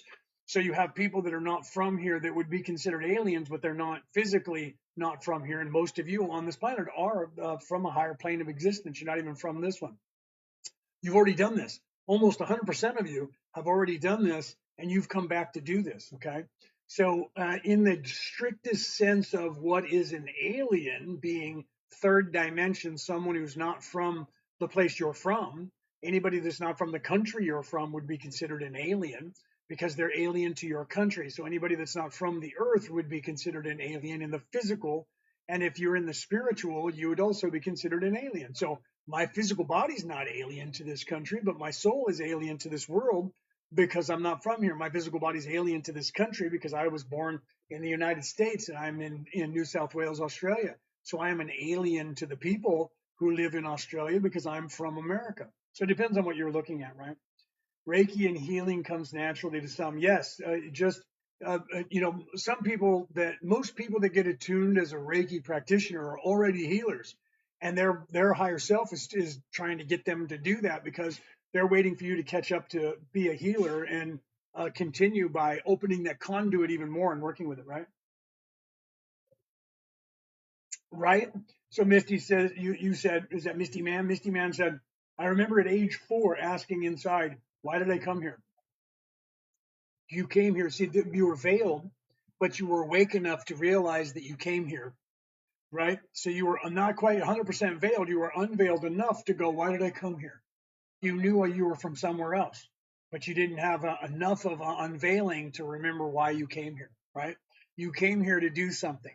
You either came here, to learn all of this stuff like normal. But if you're asking that question, why did I come here at that age? Chances are you came from a higher plane of existence, my friend, and you came back down here to help these people. Or you came back down here to experience this as we're going through this thing. So you can change your soul contract, yes, but you can change if you're in service to self. You can always change to become in service to others, and vice versa. If you're in service to others, you could always decide to be evil. That part you can do whenever you want. Your soul contract, when you sign to come down here, that can't be changed. It's very rare that you're let out of that contract. There you can see Sage there with the little kitty cat right there. There's Luciano, Luciano the kitty, sitting there. She's carrying him around. He's just enjoying himself. So you can't change most of your contracts once you sign that and come down here. You're kind of stuck. So when you come down here as a wanderer, that's somebody who's come from a higher plane and wants to come down and get into these avatars to help. You usually assign a contract for like 77,000 years or 128,000 years, and you come down and it's pass fail. You stay here until you fix it, or you take off. What's in Antarctica? It's very, very possible that what they believed was the city of of Atlantis is now the landmass of Antarctica. But Atlantis, they're starting to realize, wasn't just one city, even though the Greeks saw it as that when they told them that it was Atlantis. Atlantis, it looks like now they believe, was a global society that was called Atlanteans. It's like we are Terrans. We live on the planet Terra. We call ourselves Earthlings because Terra means Earth. We're Terrans, and this planet is called Terra. This is the planet Terra. They were Atlanteans, and that means that they called this planet Atlantis. Okay, this is what we're starting to believe. Okay, so in Antarctica is one of the cities that is still there for us to find because it's frozen over in ice. So it's very possible that, like anything else that gets, like say lava gets all over a city and it locks it into place, the city won't disintegrate. That got frozen over with those layers of ice, and so it didn't disintegrate. Okay, I believe the Earth is so much larger as well. It's covered. Yeah, it's covered with ice, and because of that, it's like buried in the ground. So when they buried things like the different places around the world that we're finding and digging up, some of those were buried on purpose. Some of them were buried through time, right? So the Tartaria I think that was afterwards. The Tartarians were afterwards, because if you look at the time of Beowulf, there were still people called the Tartars that were in that area of around Turkey and the north. They may have been descendants of of Tartaria, but it is possible that Tartaria is where we get our Terra from. Tartaria, Terra, Earth. So it's very possible that the original people that survived the Atlantean destruction, and then maybe the deluge after that, remembered some of that, and we take our name from that. We don't know 100% on that, right? If you look at Google Earth, you can see where it has been. Yeah, if you look at Google Earth and you look at Atlantis, keep smashing those. We're over 100,000. I love you guys. Thank you for that. You can look at Google Earth on your computer. You can see that there's a big area of Atlantis that they don't let you see, that's been painted over. And the same thing going on in the north. Why is that? I don't know. Maybe you should look into Admiral Byrd's diary. And there's one version of it that I don't have with me. I wish I would have brought it to Australia. I'll have to get the name of it from my sister. I left it in California at my sister's house. That book has in it not just Admiral Byrd's diary about going to the North and South Poles, and what he supposedly did or didn't see in there, we don't know. But you know what I'm saying. There was stories that the guy who wrote that compiled, that he got from Norwegians and other Viking areas around that were up there, Icelandic, Greenlandic peoples, where they told stories about grandpa, great grandpa went into the center of the earth and things like that. He added those to that book, and I don't know the guy's name. You can look it up, right? So you guys might want to look at that and see how that is, because you'll see that it's a toroidal field. It's not flat with a dome. Throw that out of your mind, but you can believe it if you want. It's not just a globe that's round. It's a toroidal field. It's a torus field, so that there's a hole in the top and the bottom, and they go into the center like this. Okay, so it's a toroidal field, and that is what the actual planet is. Why do they hide everything from us? And the truth, I'm a truth bearer and a bit bold to get to the truth. They hid all the truth from us, my friend, to control us to do what they're doing right now. They understand how this matrix works, and it's the collective consciousness of the mind of all of the people on the earth. So they went to all of the religions that they could control, and they edited out all of the stuff that taught you spirituality, except those spiritual practices where they defied them and said, no, Buddhism, Taoism, the Ethiopian Christians and the Far East Eastern Orthodox Christians, they said, no, we're not letting you take this information away from us. We're keeping that. And that's why Buddhism and Taoism still teach the way, a way of life to look within yourself and to meditate and realign your chakras. That's why we still use that word. And I teach that in Reiki, that people say that the chakras were invented by the Indians in India. They didn't invent the chakras. They just started calling them that. Everybody knew about it. The Egyptians knew about it. The Greeks knew about it. The Greeks called them a spindle wheel, a kirkos. It's where the English word circle comes from. Comes from the Greek word kirkos, and it was a wheel of energy. The Japanese have their Mitsubishi, 3 diamonds. And those 3 diamonds that you polish, the bottom diamond is the bottom 3 chakras, the middle diamond is the heart chakra, and then the upper 3 chakras is the 3rd diamond. And you polish those 3 diamonds, which means you realign those chakras that they represent. And that's the perfect beingness, Mitsubishi, polishing those diamonds, the 3 diamonds. Okay, Mitsubishi means 3 diamonds. So you can look that up in the Shinto and in the different ways of their spiritual practice. So they knew about it just as far back as the Indians did. The Greeks did as well. Did they all borrow that? We don't know. But the Kundalini and the chakra comes from that practice today. And because it's still there as long as it has been, the Greeks stopped teaching it because what? They're in the Western world, right? The Egyptians are controlled by the West. They stopped teaching that stuff the same way Christianity stopped, the same way that the Viking Bohemian religion stopped, and all the other religions that's controlled by Rome. All of those religions stopped talking about the way to ascend to heaven. Those other religions in the East said, you're not taking our stuff, get out of here with that. And they still have that way of information. All those other religions still have the way in it. But those are the ones that you have to read, like say in the Christian Bible and the Hebrew Bible, where it says, let him who hath understanding reckon. Let him who has the ears to hear, let him who have the eyes to see. That's a highlight that says everything I'm about to say to you here is not what the words say it is. There's something else that you need to pay attention to here. Okay. So thank you, Dustin. Follow me. Follow Merlin and Maeve as well. Merlin and Maeve is where I'm going to try and go live more. That's my wife and I's company. We're on TikTok here. My wife will say something in the chat on Merlin and Maeve. Please go to Merlin and Maeve. Follow that too, because we're going to be teaching all of this stuff that you see here on the screen. We're teaching that and more, including Reiki. We're teaching Reiki 1, 2, and 3. We're also teaching spiritual life coaching. I just don't have it up on the screen because it's too much. I wrote this book right back here that's called The Reality About Reality, Returning to the Old Ways. And it's about that spiritual practice. And it is about what it is. I am a theologian and I have 4 religious titles in 4 different religions. I've spent my life learning about spirituality and the practice of spiritualism from every religion on the earth. And one thing that I've noticed that has been the thing that all theologians run away from and nobody talks about is that there is a meat of what are all these people talking about.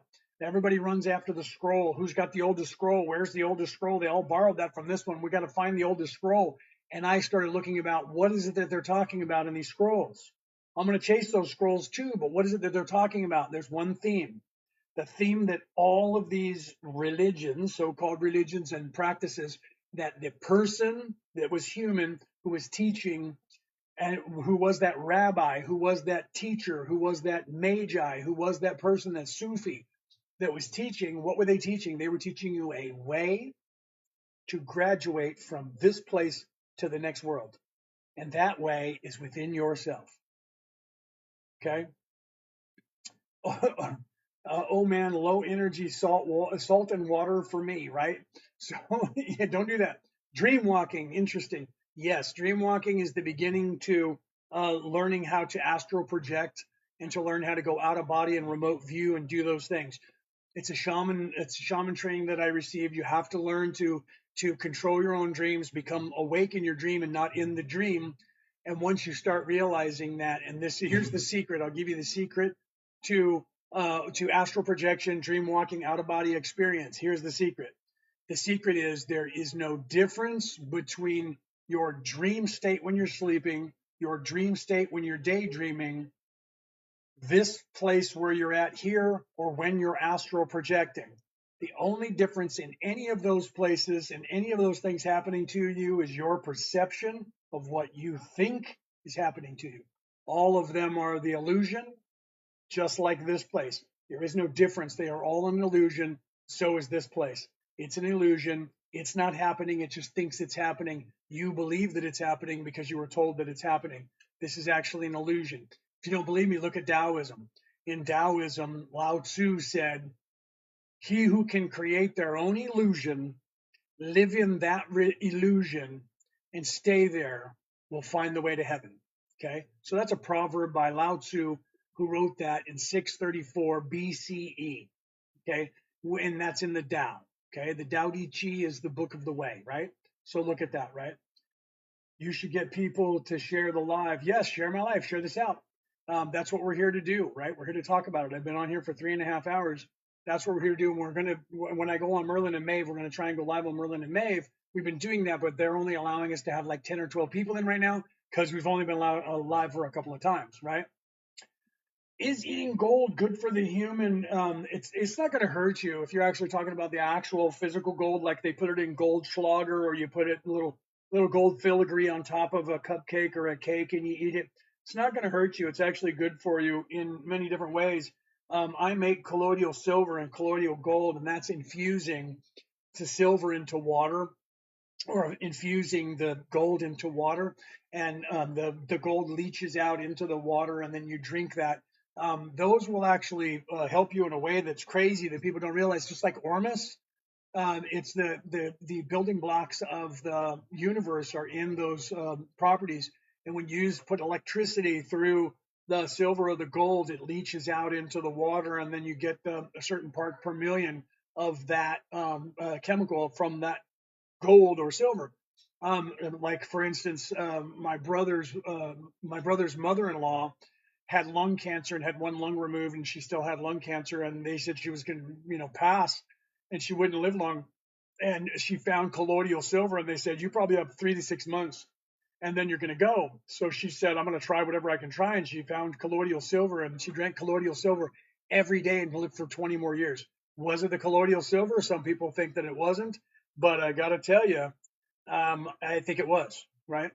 So let's see. Can someone please tell Leonard that he keeps answering my questions before I ask them? I'm blown away. Shelly, it's what I'm here to do. Thank you. I'm glad that I'm answering them before you ask them, right? That's what I'm here to do is give you guys that information, and maybe I'm channeling that information and getting that out there before you ask it, right? Maybe you're thinking it, and I'm running down the path of that. So yeah, you have to. That's why I make Ormus. I make colloidal silver. My wife and I are going to be selling that soon.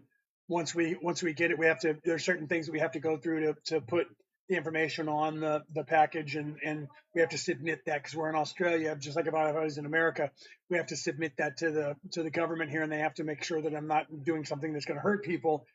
So they have to have that information and all of that, and we have to tell you guys what's on there. But we are going to be doing that. And we're already making it. You saw it earlier right here. She was making some.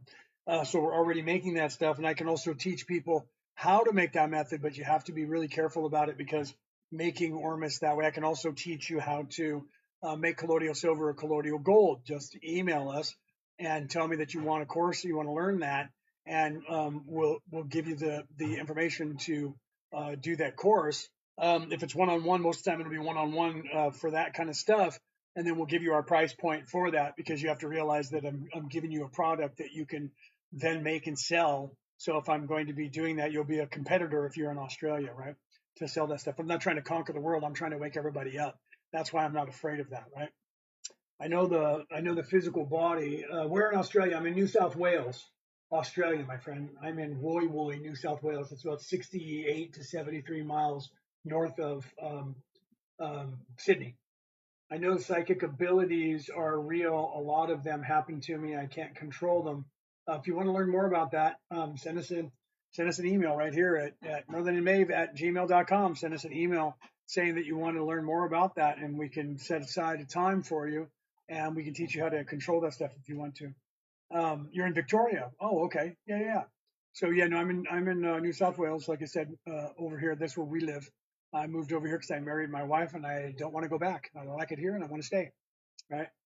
Is Trump good for the country?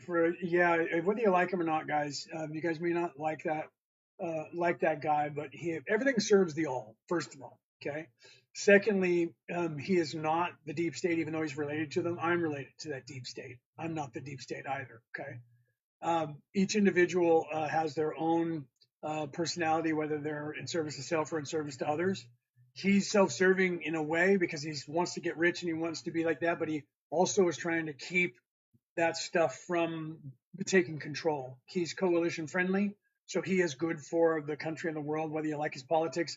If you hate him, it's because you're watching a channel that hates him and they're trying to brainwash you to hate him. Okay. If you love him, you're probably watching a channel where they're trying to brainwash you to make you love him.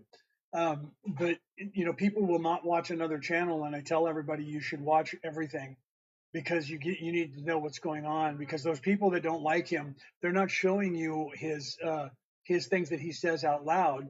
They're editing it and showing you bits and pieces the way they want you to see it. Okay. Our reality is not reality. You don't see reality for the way it truly is. You see reality by the way you are, okay? And the combination, the collective of all of your memories and experiences determine how you perceive reality. They're controlling how you perceive reality because they know that about you in this place. So and if you look, you can hear that for one, Donald Trump sued the BBC, and he's going to get hundreds of millions, if not hundreds of billions of dollars because they proved that the BBC edited what he said and pieced together stuff to make him look like he said something that he did not say. And they aired it and claimed that he said it. And that is proof and there was proof there, and he's taken him to court. He's going to sue every single news agency for the same thing because they do that. That should be illegal. You shouldn't be able to do that. So you should always, if you don't like somebody, don't listen to somebody who's just showing you a 5-second soundbite. because they're going to tell you that 5-second soundbite. They're going to tell you what they want you to know about that person in that moment. If you want to know that, if somebody says that to you, and you, I can't believe he said that, go back and find the actual raw footage, not something on social media, right? Unless it's going to be like on a YouTube or something, and find the actual footage that you can find, not the cut up edited version of it, and find that. That's why I tell people, like, if he's talking and you want to know what he's saying, watch the actual speech. Don't watch the sound bites. Sound bites are designed for either to love him or to hate him, depending on what channel you're watching. Okay, and that's the same in every country. Over here, Albanese is the Prime Minister of Australia. I think that's what they call it over here, is Prime Minister, like in England. And they're, depending on the channel, they hate him and they're saying that he's evil and he's going to lose the government. And then the other people say he's the greatest thing that ever happened. Depends on the channel, my friend.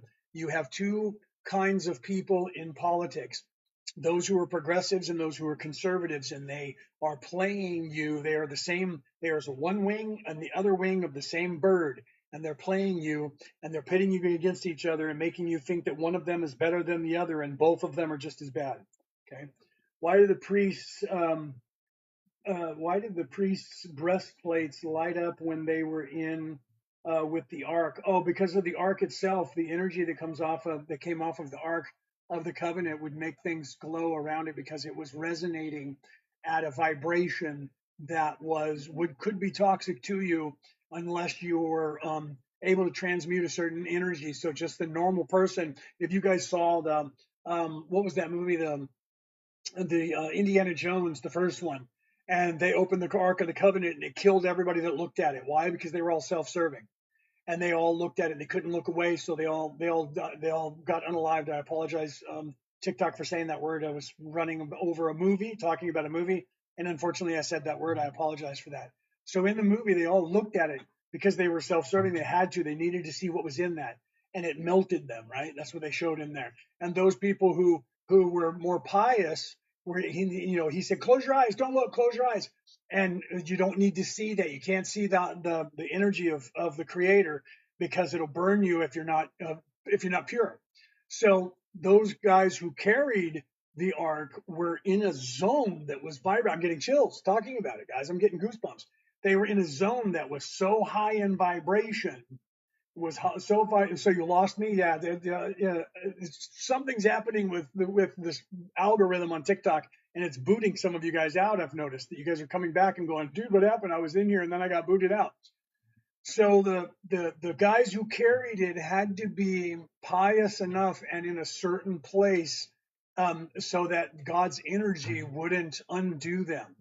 So their breastplates would glow, because that energy was vibrating so much that it was just literally around them, and they would carry that and it would just go and light up. And some people said they could hear it.